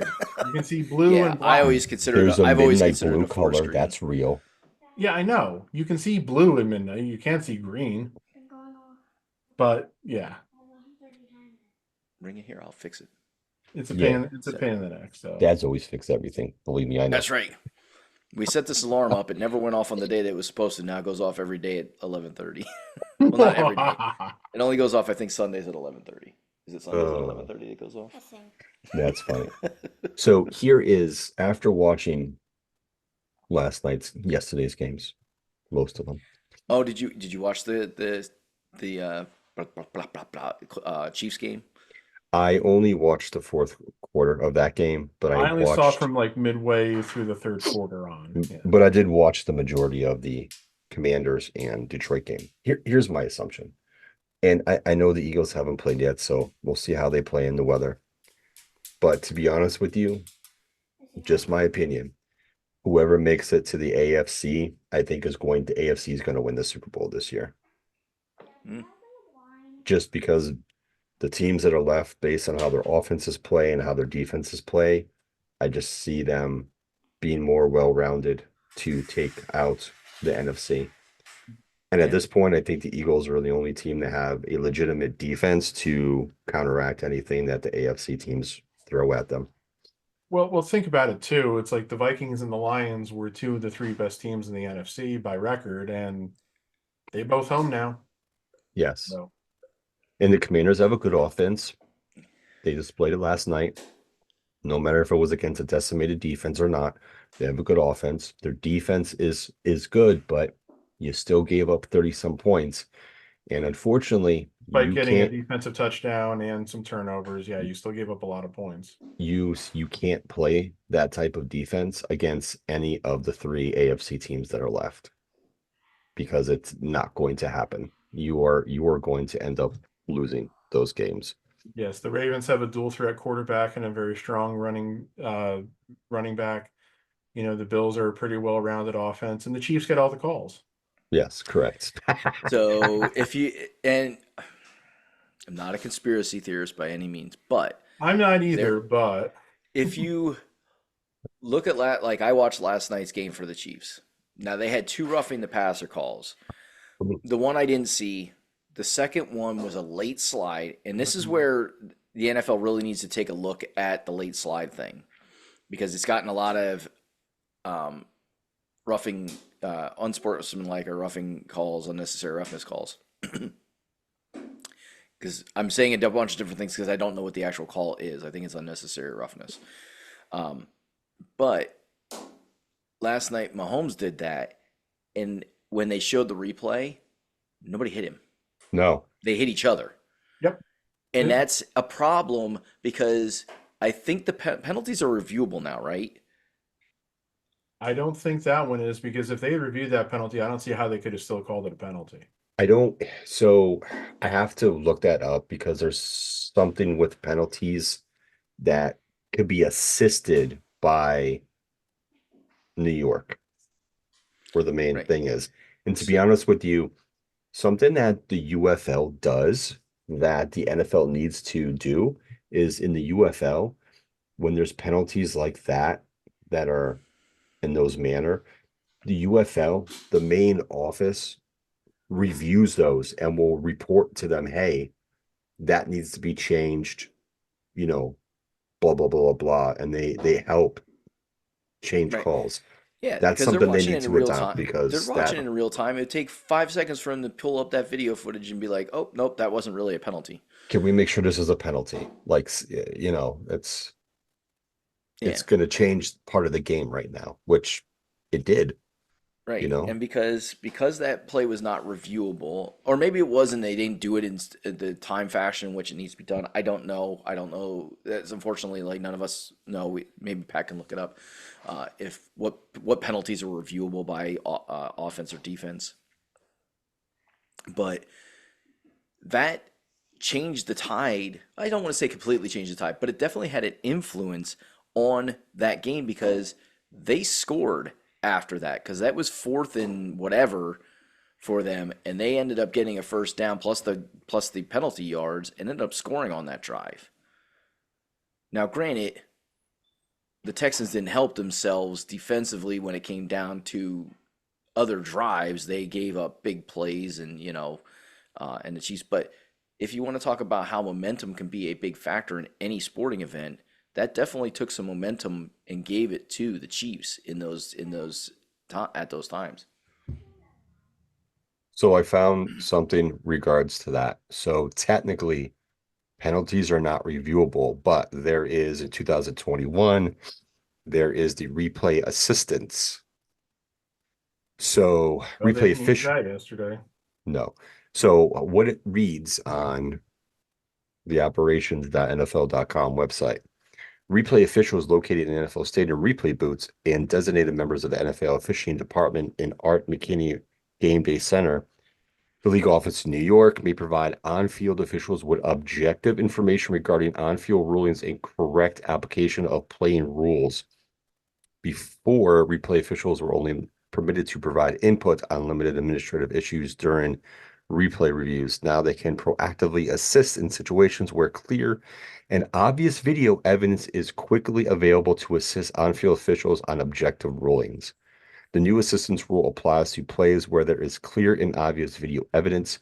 Proactively address specific objective rulings such as spot of the ball or a foul, complete or incomplete passes, and touching of the ball or a line. And they have penalty enforcement, confirmation of proper down, spot of foul, game clock administration, possession of a loose ball, complete or incomplete pass, loose ball touching a boundary line, goal line, or end line, location of football or player in relation to a boundary line, line of scrimmage, goal line. Player down by contact when not ruled down on the field. For the 2024 season, the NFL Competition Committee expanded replay assist to include objective input on roughing the passer, late hits of out of bounds, and intentional grounding. Okay. Now here's the rub. That wasn't a roughing the passer penalty. Correct. The second one that we're talking about. It was an unsportsmanlike conduct, I think. Yeah, it was either call. unsportsmanlike conduct or unnecessary roughness or something like that. Yeah. So Yeah. It's So- just, That needs to be added for 2025. Like that's something it seriously does. well, it's I mean, here's the way that you know something's got to be done. Like I said, Joe and I were talking about this before. because the Chiefs are still undefeated, aren't they? No, they have one loss. Oh, They lost to Buffalo. Yeah, but like Joe and I were talking about this before you got on and before we went live, Jeremy. When I got home last night from seeing a very long movie in the theaters and then getting some dinner, like right when I sat down and was like turn the game on, it was at that play. Okay. Mhm. And the replay clearly showed that, yeah, like Mahomes slid late, and then the two Texans players basically hit each other helmet to helmet, not Mahomes. Buck and Aikman were immediately criticizing the call. If Buck and Aikman are immediately criticizing the call, you know it's bad. Because they always give the refs the benefit of the doubt. Oh, always those two fucking Yeah. drive me It's- crazy with their and it's shit. one of those things like I feel like there's been a shift in the NFL. Like for the longest time, we had Tom Brady. Tom Brady was the golden child of the NFL as far as quarterbacks went. He could, not that he couldn't do any wrong, but you felt like if there was a game that was close and there was going to be a call, the call was going to be made in favor of the Patriots. Him or Manning. Okay. Manning was the other one that was getting a lot of that Manning shit was too. another one. Back It wasn't in, Joe and I were talking back in the day, Montana was like that too. Yeah. And like Montana I said, was so, like the and that's where I was ball going. that you couldn't touch. Yes, and that's where I was going. Like Montana had that privilege. And then now the torch has been passed to Mahomes and the Chiefs. And it's really, really sickening to see. And I don't want to believe that it's true, but it really, when you look at everything from an objective point of view, like I don't, I have no ill will against the Chiefs. Like it's the same thing with the Patriots. I didn't, they're not in my division. The only time I care about them is when my team plays them. It's the only time I care. Mhm. Other than that, I don't give two shits about them. But when you look at it from that point of view, it's like there are some things that just don't add up in regards to how other teams get calls and they get calls and how other players are treated. Like Mahomes pretty much, and they've made a joke about it now, Mahomes gets breathed on. It's like, oh, that's a penalty. You breathed on his bubble. You got in his personal space. Like there are just things that are apparent that other teams definitely don't get those type of calls and things like that. And it's like no player or team should ever be given that kind of treatment. And Well, they about those made- they put ratings a and the st- money, and it's sad. they put a stat out there yesterday. The Chiefs have gone to 7 straight AFC championships. Yes. Is this and I missed who they said before because we couldn't rewind it. Did they say the Patriots were to 8 straight AFC championships, Mm, or was it another team that they mentioned? I didn't catch it yesterday when they read. Let me look that up real quick. Yeah, look that up real quick. Thanks, Pat. I don't know Um, if the Patriots made 8 So in a row. it's like no team. Like I get it, teams are great, but no team is that good for that long. Not with trades that happen, not with injuries and stuff like that. So, and I'm talking about even when if it was the Patriots that did it before, no team is that good for that long. Yeah. 2011 to 2018, 8 years, the Patriots were in the conference championship game every year. In that Yeah. time, they won 3 Super Bowls, lost 2, and then lost in the conference championship game 3 times. Okay. Yeah. I mean, Like, it's like again, we were saying like certain players are protected, and this applied to other sports too. Like there was always the things like, you couldn't touch Gretzky, you couldn't breathe on Jordan, stuff like that. I don't, I like I was again saying to Joe before we went on, I didn't see a lot of Chiefs games this year. I didn't have the football package. I'm not, and I wasn't interested enough to go looking for like the replays of all these plays that people swore like the Chiefs are getting the calls. Hmm. I don't want to buy into that conspiracy theory shit because one, I don't care. I don't care. The Chiefs don't bother me. They really don't. Um, but like it's not at the expense of my team either. If it was the expense of my team, I'd probably get more uppity. Of course, of course. It's not. My team can't get out of their own fucking ways. We're So all NFC people here. We don't give a shit about the AFC teams. right. But no team has ever three-peated. We all remember what happened when the 49ers tried to. Um, it it does make me start to go, are they trying to rig this so there's a Chiefs three-peat? I mean, Probably not, but I it's hard. It's start hard to not to see think that. why people will think that. And I was yeah, telling Pat earlier, I was like, I've watched several of the Chiefs games this season, and I've seen calls that were like, okay, so he threw the pass. The defender still has that next step or two to bump into the push the quarterback, whatever, right? One step. Mahomes gets pushed in the chest. It wasn't even that hard. Here comes the flag. And I'm just like, are you kidding me right now? Like it was like a 3rd and 12. Here's the flag. Automatic first down. And there goes the Chiefs scoring a touchdown. And I'm like, come on. Like how ridiculous is this? yeah, I've just seen some of the plays. It's hard not to think that, you know, it's and it's hard not to think too, there's times where I've seen, Kansas City in 3rd down and longs, and Mahomes is scrambling around trying to get away, and you see the offensive line blatantly holding, and the defenders are yes, trying to get away, and they're just right in front of them. And there goes Mahomes scrambling for a first down or making a spectacular play to Kelsey or whoever, to a wide receiver. But yet 2 of his offensive linemen were blatantly holding where the defenders couldn't get away. And it's yep, obvious. And they're not calling, offensive holding on the offensive line. So it's kind yeah. of like it makes you It's think like, what are we doing here, people? You're getting caught on camera. You're on TV every week. You're getting caught. I But mean, yeah. we'll see. I to be honest with you, and I'm at this point where I kind of like don't want the Chiefs to win. I want Buffalo or Baltimore to go to the Super Bowl for the AFC. yeah. And it's another one of Yeah, the I don't really things like that the Ravens. I'm fine with the Bills, but I still prefer the Chiefs to the yeah, Ravens. yeah. It's one of those things too. It's like when I look back at the Patriots, like you just get sick of seeing the same team win over and over again, and it was this, Hmm. and it bothered me with the Patriots because just like what's happening with the Chiefs right now, is they never seem to lose any momentum. Like no matter what happens, like they guys get traded or Free they agency. free agency. Like somehow they come back the next year and they're just as good, or maybe they have a couple of hiccups, but they figure it out by mid-season, and all of a sudden by mid-season they're back to their old selves. I'm like, that is such horseshit. Like it's not realistic. In the world of sports, it is not realistic to say that these guys that are brand new to the league all of a sudden figure out how to run a route and they're dominating from their position at the one receiver. Like, don't get me wrong, I know it can happen, and I know I sound bitter. Like, oh, you're an Eagles fan, you only have one ring. Yeah, I know we only have one ring.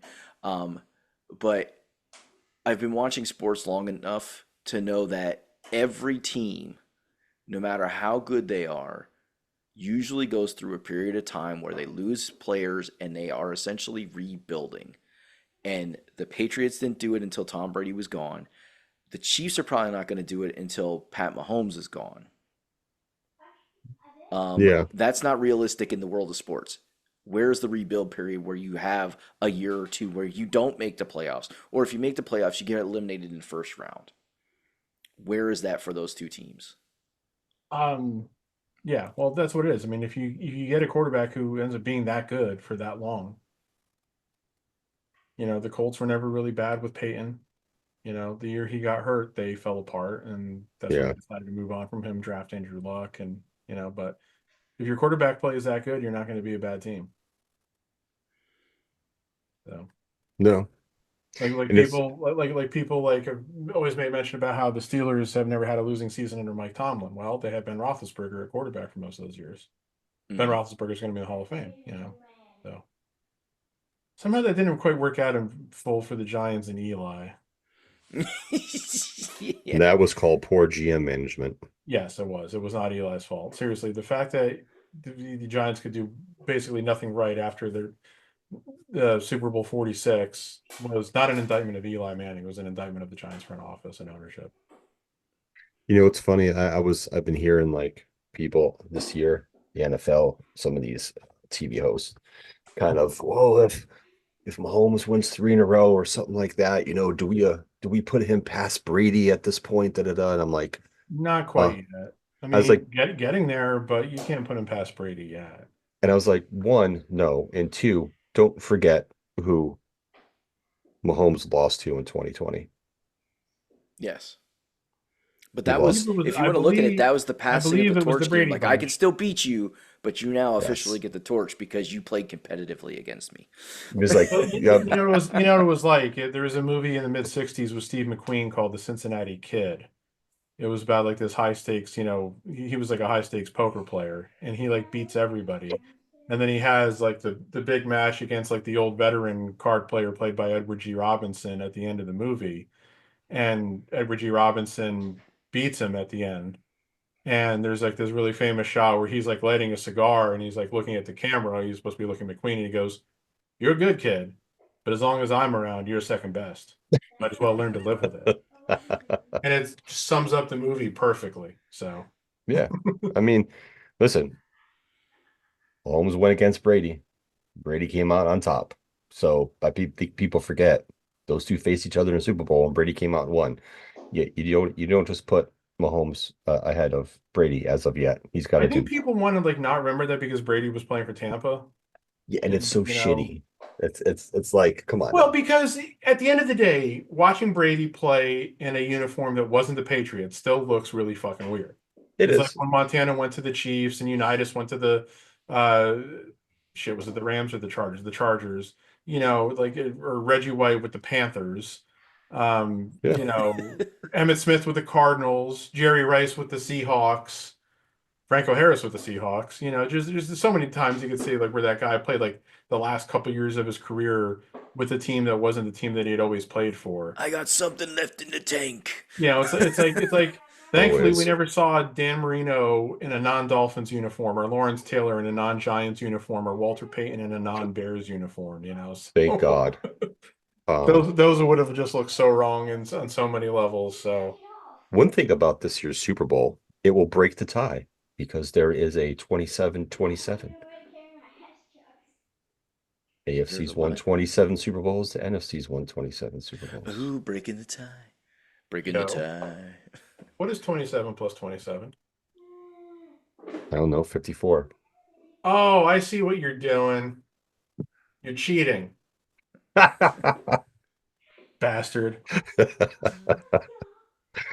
For those of you who are not sure what I'm referring to when Joe's saying, as some of you are probably saying, wait a minute, this year is Super Bowl 59. So how can it be 27 to 27? That only equals 54. Well, obviously, the first 4 Super Bowls, it was still NFL and AFL. Yep. So that's what he's doing to me, Cheating. little bitch. Throw that little tidbit in there. Well, actually, if you want to put it in that way, to be honest with you, it's still a tie because that was 2-2. Yep, it was. Yeah, because the So it's technically Packers won the first two. 29-29. Yeah, because the Packers won the first two, and then the Chiefs beat them in the third.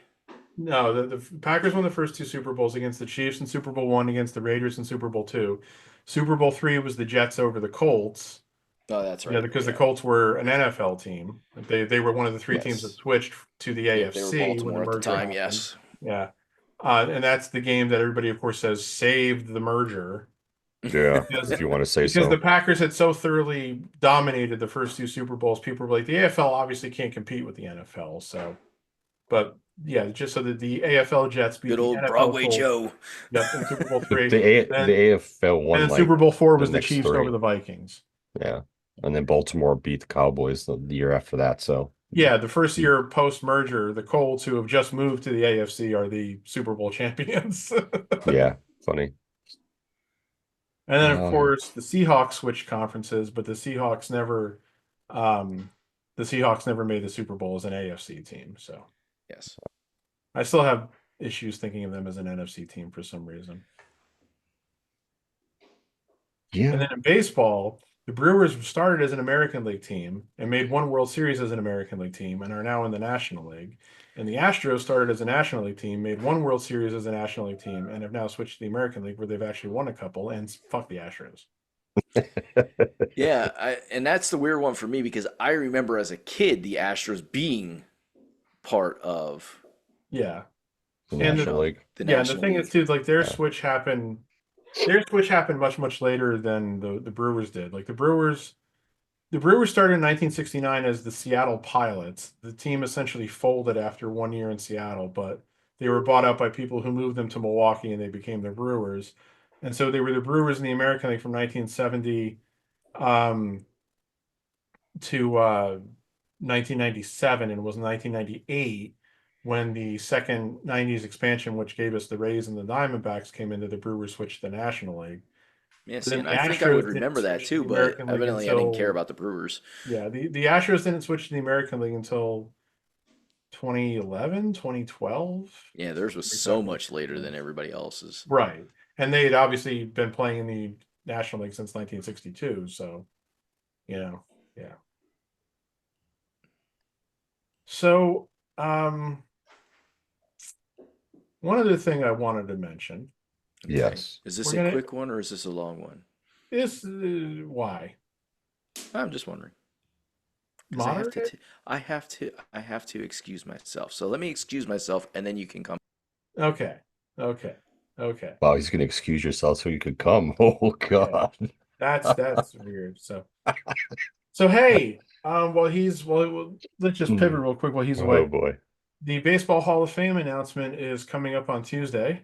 Oh fuck. And if the tracker is any indication, it looks pretty certain like we'll get at least 3 new inductees and possibly 4. Okay. Yes. So he's got What do the we guy have does here? the Baseball Hall of Fame tracker. He's got 173 public ballots. So that's approximately 44% of the votes that will be cast. Ichiro is still running unanimous. He And should be. I really hope he is unanimous because there's only ever been one unanimous guy so far. That was Mariano Rivera. I'm hoping that if Ichiro is unanimous, that'll help further just destroy that no one can be unanimous bullshit because nobody ever was until Mariano, which was ridiculous when you had Babe Ruth and Willie Mays and Hank Aaron, and blah, blah, blah. 100% correct. But like in the next several years, you're going to have Albert Pujols and Miguel Cabrera hit the ballot, for example. And it's like, please explain to me why you wouldn't vote for them. Yeah. Come you on. know so hopefully unless somebody's going to try to say Pujols took steroids, which I know Cubs fans like to say. Yeah, they do. Not um me, because I know better.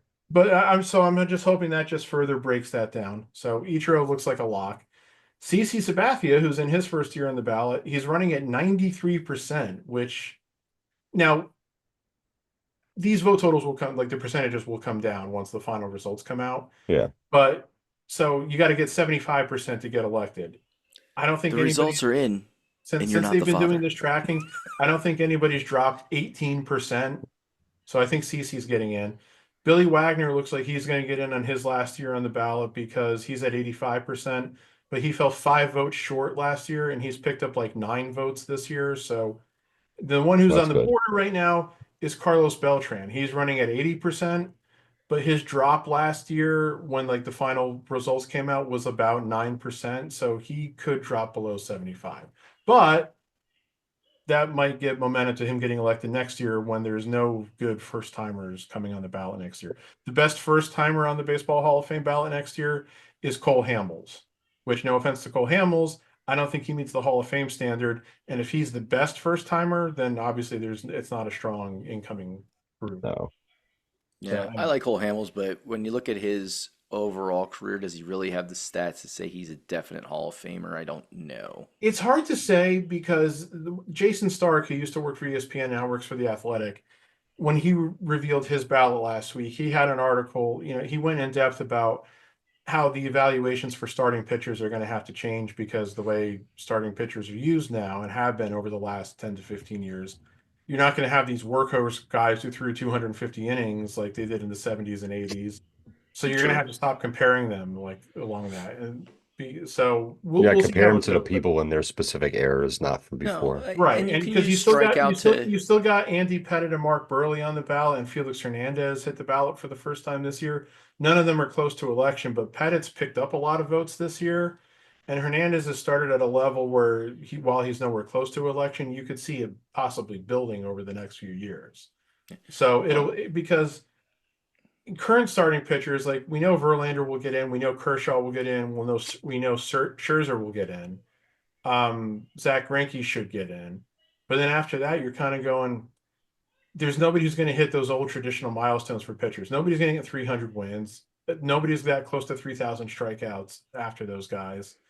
So you're going to have to start evaluating pitchers a lot differently. So we'll see how it goes. Well, yeah. So you gotta look at, okay, how long were they in the league? Look at what was their tenure in the league, what was their win loss ratio, what was their strikeout to walk ratio. You got to look at like their body of work as a whole over the years and say, okay, not necessarily compared to pitchers of older days, but would their numbers as a whole say this is a Hall of Fame type pitcher, or were they just an average pitcher in their day? Because like you said, I mean, I know you're not a Nolan Ryan fan, but when you look at Nolan Ryan's body of work, his walk to strikeout ratio was he definitely struck out more than he walked. He definitely had a ton of wins compared to his losses. Not really, actually. Really? He did not win a lot more games than he lost.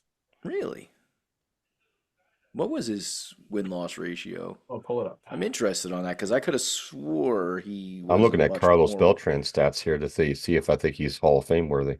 Nolan Ryan, his win-loss record in his career was 324 wins and 292 losses. Here's the thing. His Interesting. ERA for his career was 3.19, which the ERA plus is 112, which is solid but not spectacular. But just as an example, there was one year with the Astros, he led the league in ERA, 2.76. His win-loss record was 8-16. Show what kind of bad of a team he was on. They didn't score runs. Yeah. They didn't score runs for him. He didn't He let literally runs, had the but he lowest didn't earned score. run average, but he lost twice as many games as he won. So win-loss record is never like a great indicator. And like pitcher wins, again, like I said, nobody's getting to 300 wins. And winning percentage can be like a different thing. Like, yeah, did they win a lot more games than they lost? But yeah, it's like, because so many games get decided late. They pull the starters after 6 innings now. Yeah. Yeah. So yeah, they're never going to have the innings to rack up the strikeouts like they did, but they can always estimate, okay, if this pitcher was doing this in their 6-inning time slot, like if they struck out 10 batters in 6 innings and walked 2, what would that have looked like? They can kind of do predictions on how that would have continued, that trend would have continued for 2 extra innings, Yeah. So they can definitely do some of that trending stuff. But yeah, overall they definitely have to look at pitchers differently because, like you said, nobody's letting their pitcher go 8 innings very rare anymore, regardless. Especially because if they're like, okay, well their pitch count's up, even if they're doing really good, we don't want them to burn out their arm because we've invested way too much money in these guys. Compared to the old days where a guy's doing good. Okay, yeah, he might be at 100, whatever the pitch count. We'll say the limit was 120 pitches in 6 innings. Oh, he's at 130. We can't have him pitch anymore. Well, no, he's still rocking it. We're gonna ride this. We're gonna ride this pony until he's done. You Yeah. know. Would Yeah. would you vote for Carlos Beltran? Well, Would I vote for Carlos Beltran? Yeah. Yes. I can't say because I don't know enough about Carlos Beltran's body of work. I can't Carlos even tell you what Beltran. team he played for. I know the player. I know who he is. Well, But Carlos Beltran played for the Royals, Astros, Mets, Giants, Cardinals, Yankees, Rangers, and Astros again. And the reason why he probably hasn't been elected to the Hall of Fame yet is because they're still holding him accountable for the Astros cheating scandal. It's why he Mm, fired as Oh, manager of the yes. Mets before he ever managed a game. Beltran finished with a slash line of 279, 350, 486, which is a 119 OPS plus. He had 435 home runs, 1,587 RBIs, 1,582 runs scored, 2,725 hits, 565 doubles, 312 stolen bases, 1,084 walks. His WAR on Baseball Reference was 70.1. yeah, so Uh, on the JAWS scoreboard, which is the one thing that the guy uses to rank guys by position, he ranks 9th all time among center fielders. okay. So all the guys ahead of him are in the Hall of Fame, except for Mike Trout, who obviously is not eligible yet. And he's ahead of a few guys who are listed as Hall of Fame center fielders, including Andre Dawson and Kirby Puckett. Just Okay. an example. So, I guess he's a worthy adversary. yeah. Okay. He gets a vote then. But anyway, so the thing I wanted to talk about, good old wrestling real quick. Wrestling's never quick. This didn't seem to be a very significant week of wrestling in terms of what happened on the individual shows, to be honest. Not really. I did Yeah. watch a lot. I had to read most of that this week. Yeah, I mean, I keep forgetting SmackDown's 3 hours now because like they got to one point on SmackDown on Friday night, and I was like, "Oh, this is the main event," and then I looked and saw that it was past 10 o'clock. I went, "Oh, right. They're 3 hours now." It did seem to be the Bailey Tiffany match seemed to be a pretty decent match at the end on Friday night, and Yeah. they rightly had Tiffany win clean Yes. because probably eventually they're going to have to turn her face at some point. So you want her getting clean wins, but also it also just helps establish that she is the champion now to beat somebody like Bailey. So Yes. anyway, Solidifies it more. what I wanted to talk about is AEW's upcoming Grand Slam Australia event. Grand Slam Australia. So AEW, bless their pea picking hearts, Picking hearts. has fucked this up about as badly as you possibly could. Okay. This event that's being held in Australia was originally supposed to be held in Brisbane's Suncorp Stadium, which can seat Yes. over 50,000 people. Several months ago, actually, it was only back in November, so 2 months ago, they changed and moved the event to the Brisbane Entertainment Centre, which seats about 13,000. So obviously they did that because of bad ticket sales. Now, somebody can probably say, well, that's the same reason they moved WrestleMania 7 from the LA Coliseum to the LA Sports Arena. And yes, it is. What's bad about this is that WWE probably had every reason to think they could still sell out the LA Coliseum because they had sold out Skydome the year before. Correct. They didn't sense how much the business had dropped off, I guess, at that point in 91. They realized.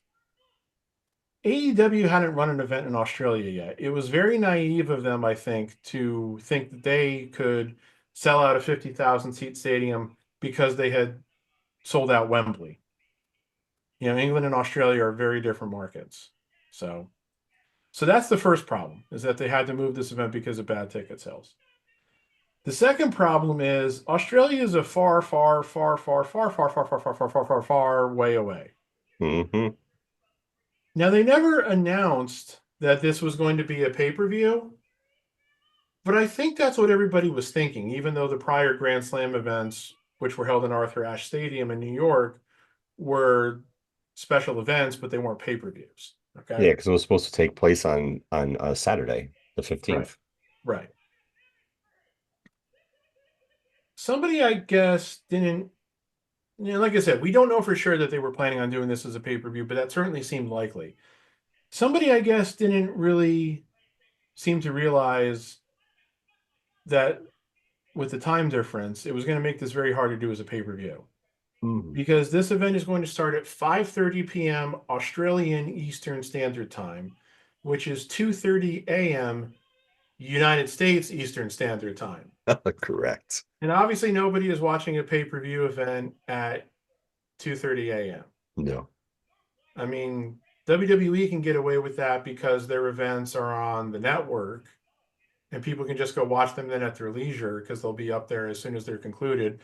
Like for the which event it was now, I can't remember, that ran really, really early in the morning. It wasn't the France one. It was did they do one in Australia I think last they year? did. Yeah. So, but again, they're not counting on I think they pay-per-view did. buys. They're just counting on people logging onto their network subscriptions. Okay. So, oh, here it is. An immediate event for Full Gear in November 2024, Khan stated that due to the time difference of the show, it presented a challenge to air the event via pay-per-view, as many fans in the United States would have likely not watched it live. Now, of course, back in the day, you could get away with that.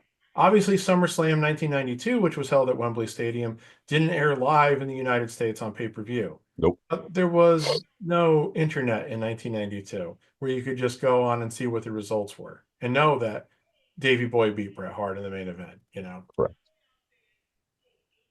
So that's a problem too, is that they seem to imply or at least make people think that they were going to do this on pay-per-view only to then say, oh no, we're not doing it on pay-per-view. So AEW announced that this would air on February 15th, simulcast on TNT and Max in place of that night's Collision. So it aired on a tape delay at 8 o'clock. But then somebody reminded them that Saturday, February 15th is NBA All-Star Saturday. So they can't air it during Collision's regular time slot at 8 o'clock.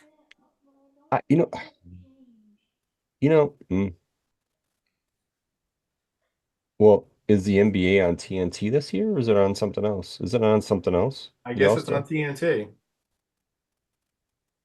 It's Dynamite. Yeah. Yeah, TNT is NBA All-Star coverage at the time. So it's not going to air until after the NBA All-Star Saturday stuff is over on TNT, which means by the time that it airs on TNT, Yes. it will be almost a full day after the event took place because it's end up being like essentially a 21-hour delay. Everybody's already going to know what happened. Everybody's already going to know what happened. It's not going to even be during Collision's regular time slot, and Collision doesn't really pull in great ratings anyway. Nobody's going to watch this. So just gonna be the people rewatching it on Max. My parents used to use a statement to me if we went out to eat somewhere and I left food on my plate. They would always say to me, your eyes were bigger than your stomach. Yeah, it's an old phrase. AEW's ambition far exceeded their ability in this case because it was a mistake to think they could sell out that stadium. It was a mistake to think that they were going to be able to air this live with their current model as far as television and pay-per-view. And then it was a mistake to decide that they were going to air it without somebody bothering to check to see if TNT had a conflict. This company is so poorly run. And Shad Khan probably, when he heard about this, if he even heard about this, probably threw up his hands and said, well, the company's still better run than the Jags are.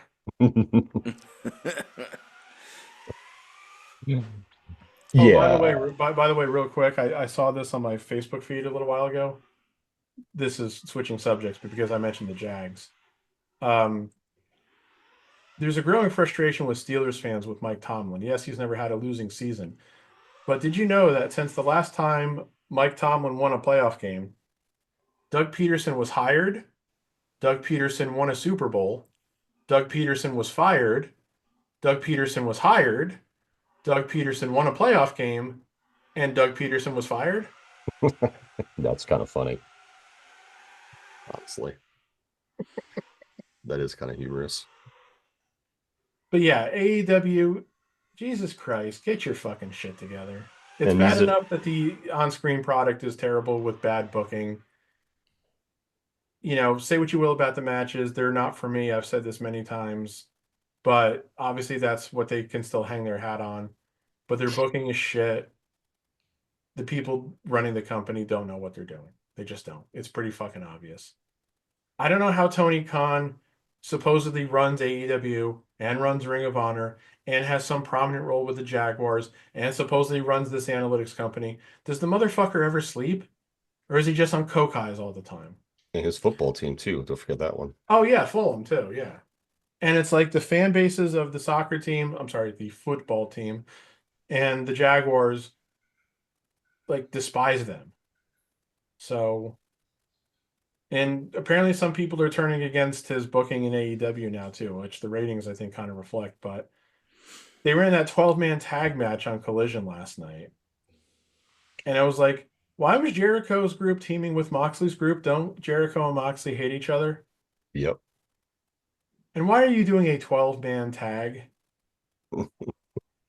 So we can showcase the Outriders. Yeah. Well, see, that's the thing too. When Hobbs won that Casino Gauntlet match on Dynamite a week ago, Mhm. I was like, that's great. He's not going to beat Moxley though. Nope. And the person who recapped this past week's Dynamite where Hobbs did in fact lose to Moxley, he said like this match was all about making Hobbs look strong in defeat. And I'm like, but did he look strong? Because at the end of the match, he got thoroughly beat down and was finally saved by three guys who took their sweet ass time getting out there to save him. So did he really look that strong at the end? Not really. Yeah. He looked strong during the match, but at the end, he did not. He was beaten down. Yeah, I was a bit worried about that whole And it's like, okay, situation. he didn't start in that match because he was selling the injury from Wednesday, and I guess he came out at the end, and that's fine. But it's like, let's see if what they actually do with him going forward. I don't know. Again, that's my problem when I watch AEW. It's like so much stuff seems to change on a dime with little to no reason. You know, WWE, obviously, they don't always deliver in the ring. I've said that. I'll be the first person to say that. I didn't think the Punk Rollins match on the debut Netflix show was that great, you Mm-mm. know? No, It was a decent match. It was decent, but it wasn't spectacular, you know? No. there was sloppiness in there. Yeah, but they're still delivering with their storylines, especially their big storylines. You know, I'm still intrigued to watch. I want to see what's going to happen next with this guy and that guy and everything. Yeah.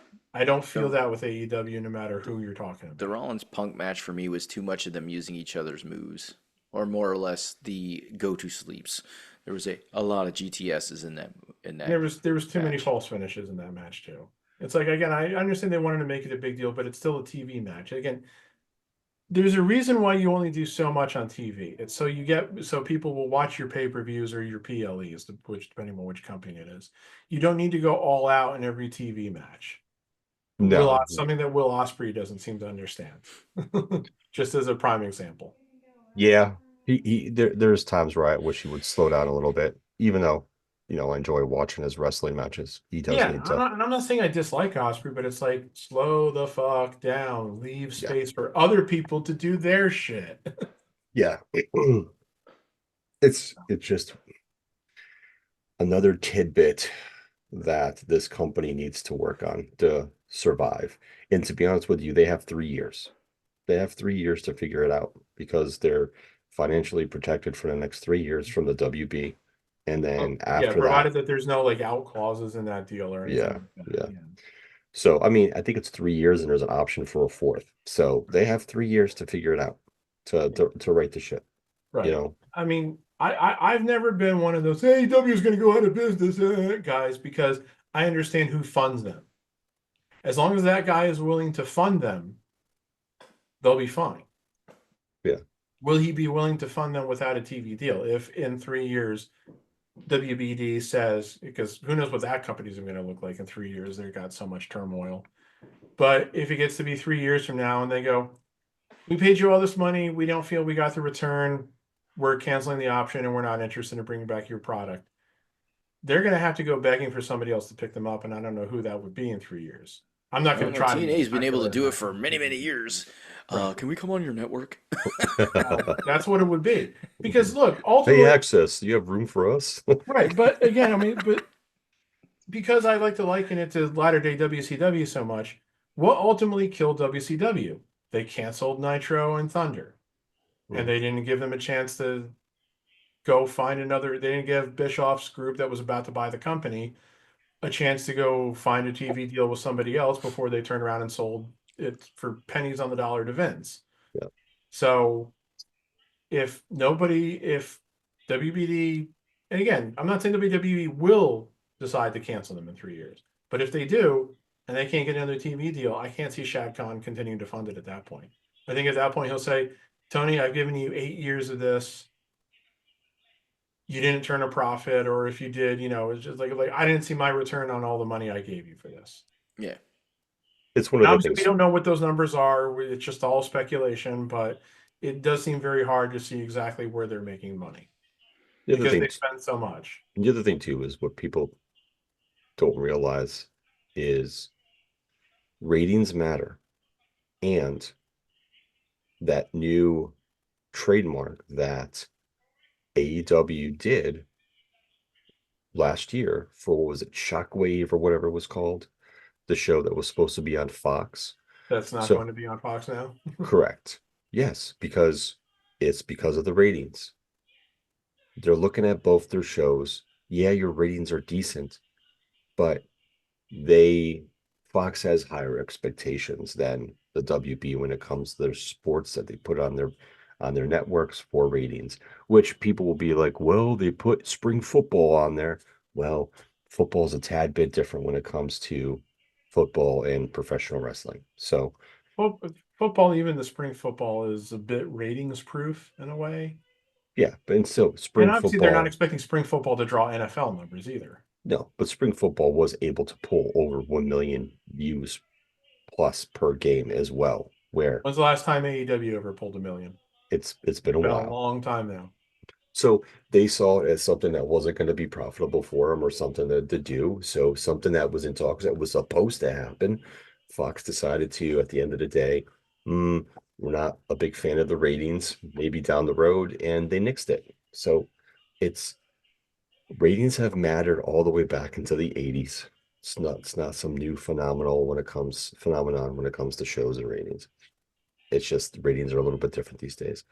But they have 3 years. And it's kind of like there's times where I feel like I had more fun watching the show 2 years ago than I do now. Even though there's wrestlers on the show that I like, it's not easy Yeah. to watch. The biggest problem with AEW is that they have a lot of people on their roster who seem to be in charge of their own creative and are so high on their own shit that it's detrimental. And I won't even put Mercedes in that group anymore because I think she's still again, I haven't seen a lot of her matches and she's been in AEW, but it sounds like she is still delivering in the ring. The matches have been better. I don't think the same can be said for Jericho. No, I don't think the same can be said for Moxley. I don't think the same can be said for Cope. And I don't think the same can be said for the Bucks. I And just then there's the various hangers on of those people. whether it's Yuta, whether it's Claudio, whether it's Big Bill and Brian Keith, whether it's Okada, who I'm sorry, he's not the same guy either, or Jack Perry. Meltzer keeps saying, "Well, they made Jack Perry a star." Bull fucking shit. They made Jack Perry a star. CM Punk made Jack Perry a star. If anybody did, it was him. I still, unless you watch AEW, you don't know who Jack Perry is. Exactly. So there's just so much bad about it. They still have guys that I would want to watch. I would still want to watch Osprey. I would still want to watch Hobbs. I would still want to watch MJF, though I think MJF's gotten a little stale. Like His thing that back and forth promo with him and Jarrett the other night, there was too much of, I think, MJF trying too hard to make sure that people were booing him. And Yeah. I think he's gotten too reliant on Cheap Heat. I don't know if a program with Jeff Jarrett's going to really like rehab the damage that all the shit with Adam Cole did. And I don't want to rag on Adam Cole, but that program didn't do any of those guys any favors. Well, and Nope. Adam Cole hasn't been the same since he left WWE. He really hasn't. And His character and like, his I don't know, body of work had been a shell of what it was. I know he's had health issues, but it's like, dude, he looks like a cancer ward patient. His physique doesn't make you go, oh, he's out of shape. It makes you go, dude, is there something seriously wrong with him? He's starting to look like Christian Bale in that one movie where Bale lost like 60 pounds or whatever the fuck it was. Where he looked like a skeleton. I know what you're talking about. Yeah, it's like it's unfortunate because Adam Cole I really enjoyed Adam Cole in WWE. Like I liked what he was doing, and I understand why he left. I do too. I don't blame him for leaving WWE at the time. I mean, WWE at the time when he left still kind of sucked. Yeah, but since going to AEW, like you said, we know he's had health issues, injuries and things of that nature, but whatever happened outside those injuries, his body of work, his promos, everything is just not what it used to be. Mm-hmm. And now it's like he's back with O'Reilly and Roddy. Bobby Fish is on milk carton somewhere. So it's like you're just back to doing the same thing that you did in NXT, only lesser. Yeah, and it's not going to save him. Yeah, I don't know what they have in plan for him in that group moving forward. I don't know. That's the problem. Is like with WWE, you can see where they could go with this guy, that guy, and everything.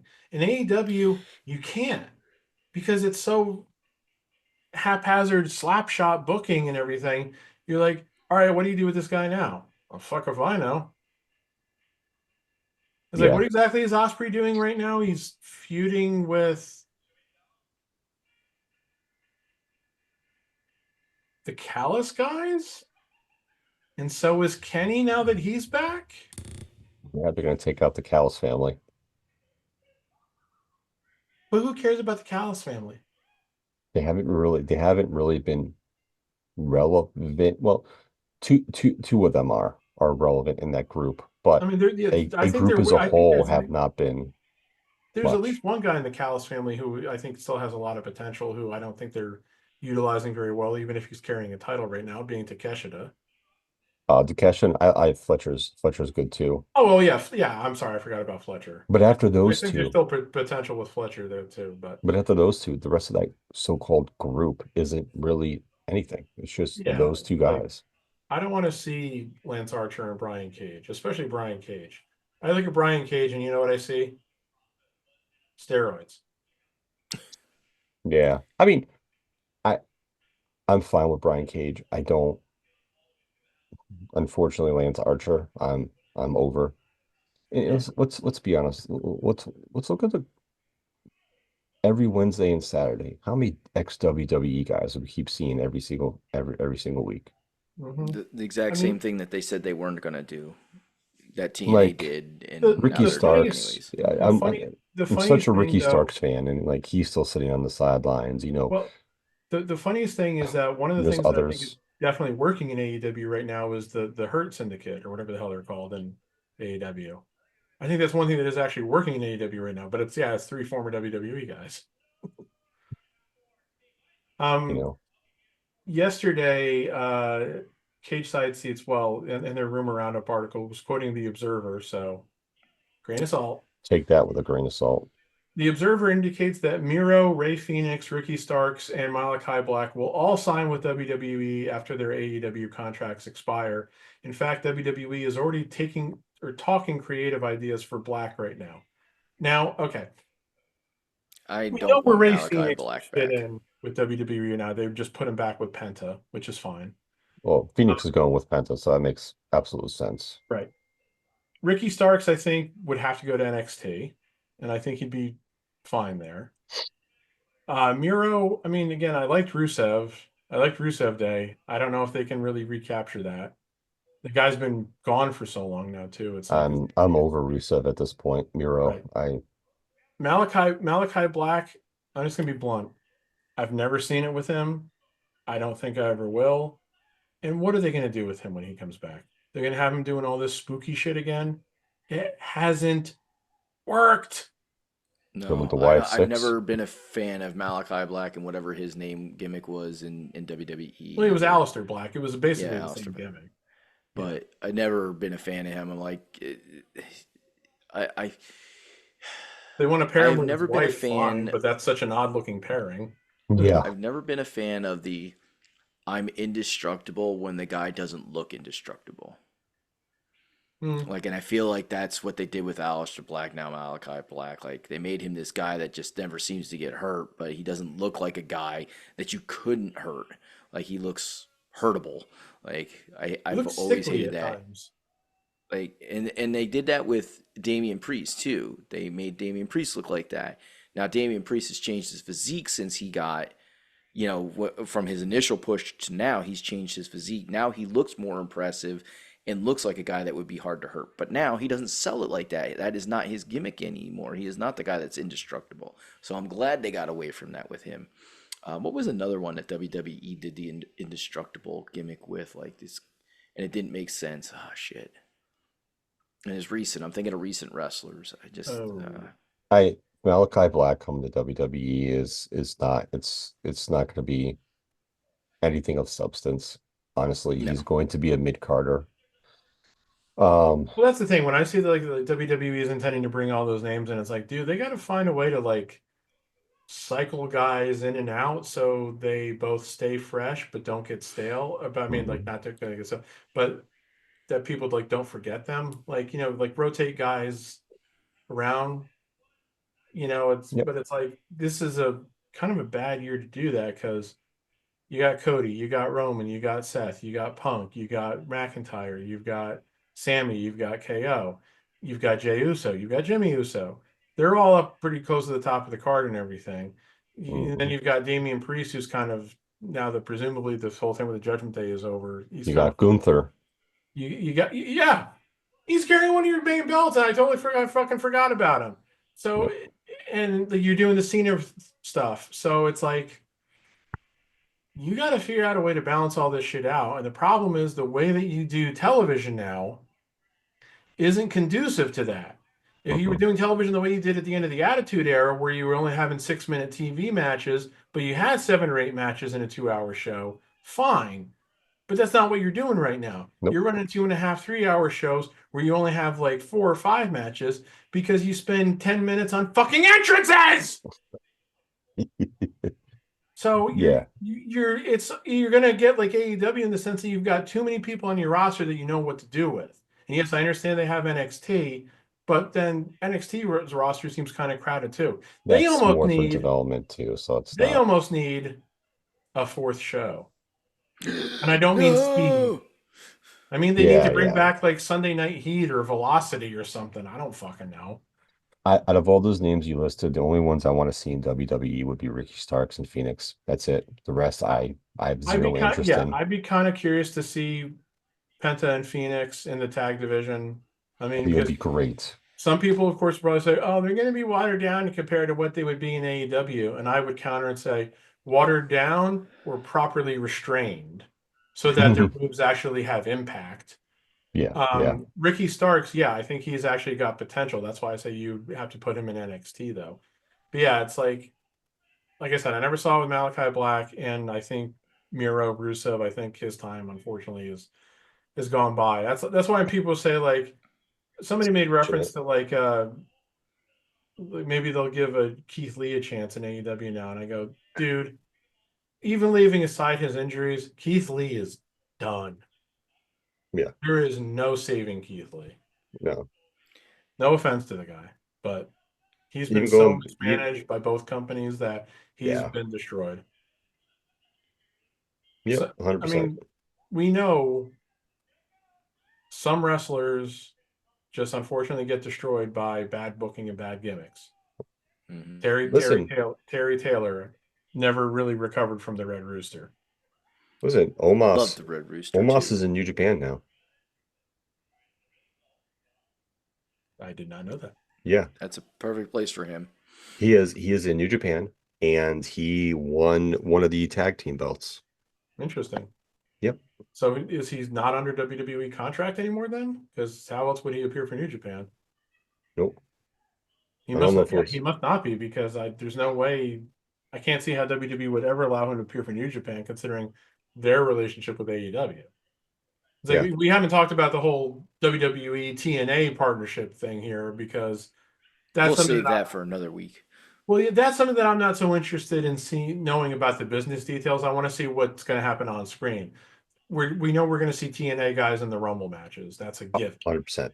Like I 100%. think most people are pretty much expecting Jordan Grace is going to lose to Tessa Blanchard, and she's immediately going to move to WWE full time, which again is fine. But the women's division, even with the introduction of these secondary titles, is kind of suffering the same thing as the men's division in a way, where you've got a lot of people at the top. You've got Charlotte and Becky about to come back, and where does everybody fit right now? Yeah, I saw that WWE video they dropped with Charlotte. So, A lot of people seem to think that it was shit. Like it's like that's all they did, and I'm like, it's Charlotte.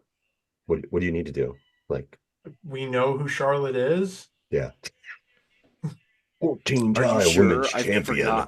I've forgotten. Is that Flair's child? Maybe. By the way, it's not New Japan, it's Pro Wrestling Noah. Yeah, it's one of the Japanese. I wasn't sure if it was New Well, Japan or Noah. There was Noah. Wikipedia, if you can believe Wikipedia, says that Omos is still signed to WWE. Really? Yeah. Well, maybe since it was Noah, then it's not. Well, see, here doesn't make sense because Maybe they sent They're him like, we're there not going to for use you. It's okay. You can go over to Noah. yeah, maybe they sent him there for seasoning. they could have. But here's my crazy part is that AJ and Nakamura. Well, no. Well, no, Nakamura did show up on a New Japan show. So But he's got long-standing ties to New Japan too. AJ did show up on a New Japan show too, but I think they did some stuff with Noah as well. So they've kind of done stuff with Japan. But listen, WWE is definitely more lenient with that type of stuff. So which is good. But with that being said, so it was no, I didn't think it was New Japan, but I knew it was. I watched that show overall. So he did decent. He's a big listen. When you're 7'2", when you're going against Japanese wrestlers who are 5'6", it's a little interesting. But Yeah. Well, and that's he'll part, he'll as get you know work. He'll get from work watching over it, there. that's always been the spectacle. These big American guys going over there and wrestling the smaller Japanese guys. Now, don't get me wrong. There's some taller, bigger Japanese guys over there. There's definitely a bunch of them for sure. Yeah. But Omos is definitely a different beast. But listen, he goes over and gets some seasoning, and some practice and reps and whatnot. It's good for him. Yeah. Yeah, Unfortunately, the place to get seasoning is not in WWE. Whether even in NXT, it's really not a place to get seasoning. Like with all the television and stuff that they get in that, they don't really. Once you're on TV, you're not doing like the real training anymore. You're done with that. yeah, And he needs more in-ring stuff work yeah, to go on. yeah, without the visual and all that other crap that he needs to worry about, he needs to worry about what he's doing in the ring and getting better at that. So I yeah, I am excited about the TNA WWE collaboration, I but mean, I that want could to. be a way where WWE is able to utilize guys that are maybe getting crowded off the roster too. Is Correct. send it to TNA and work a program for a couple months. Yes. Which it's just going to boost TNA's ratings and it's going to boost their social media platform. So it's nothing Yeah. but positive for TNA. When somebody posted in the Cult of Cornette Facebook page about the agreement when it was announced and everything, I posted a comment saying, "Somewhere Jeff Jarrett is rolling over in his grave." Oh wait, because again, why was TNA founded? It was founded by Jeff Jarrett and Jerry Jarrett because Yes. Jeff was essentially blackballed from WWE at the time. That was 23 years ago, and now here they are working together essentially. Yeah. Honestly. But again, I think it will be a net And if it good wouldn't have thing been for for the everyone. Carters, that I think it'll be a good thing for WWE. I think it'll be a very good thing for TNA, and I think it'll be a good thing for the performers on both yeah. from both And had it companies. not been for the Carters, TNA wouldn't TNA would not have continued to exist. The Carters came in and bailed them out financially. Yes, but they don't have anything to do with TNA now. So They Right. did at that time. And then Yes. when they realized what wrestling was, then they were like, yeah, and a lot of let's people don't exactly look at the Dixie years fondly from my No, they do perspective. not. So I definitely don't. When she was on They, TV all the time, I was like, "Get this lady off the TV." they well, definitely held back on a lot of funds. people blame her for bringing in Hogan and Bischoff and other stuff like that, That and there was like the storyline with the woman. It was like accused AJ of sleeping with her. It was supposed to be like oh yeah, water yeah, or yeah. something. That storyline was I'm horrible. I'm getting the details wrong, but I think people point to that as like the worst the worst TNA storyline ever. So again, I never Yeah. saw any of it. I didn't. So The AJ and the Mistress. Yeah. yeah, Yeah, my baby. Yeah, that was horrible.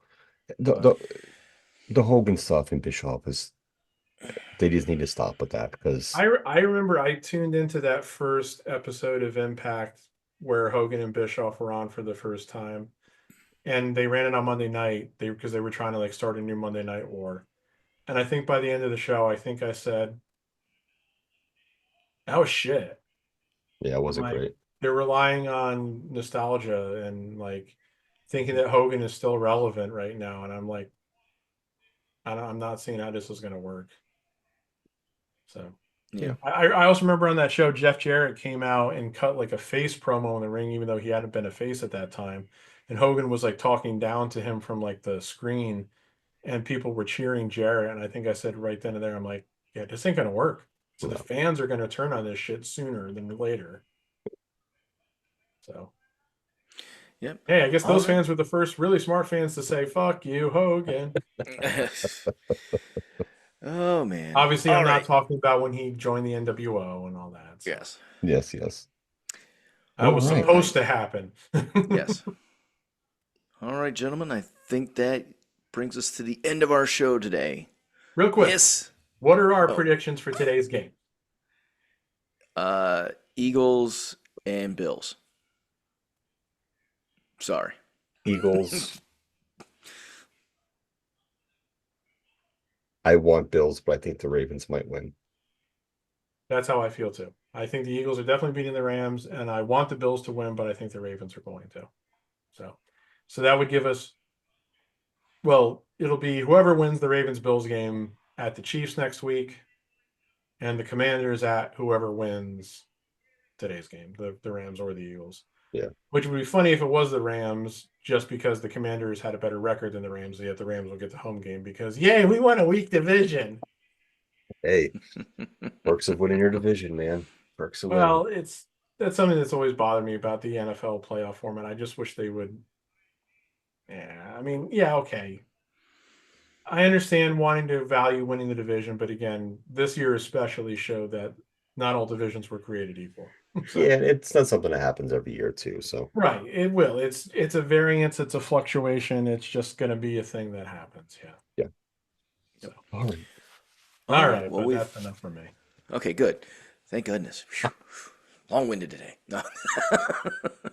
Yes, I All right. dominate the conversation when I want to. Domination.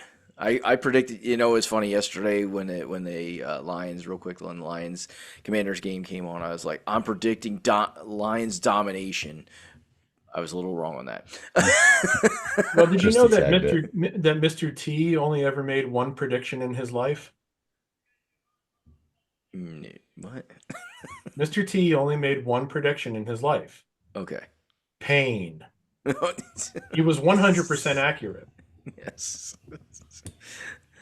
All right. With that said, we're going to call it a day. We want to thank you for watching. We appreciate it. And we hope you were able to finish with us tonight.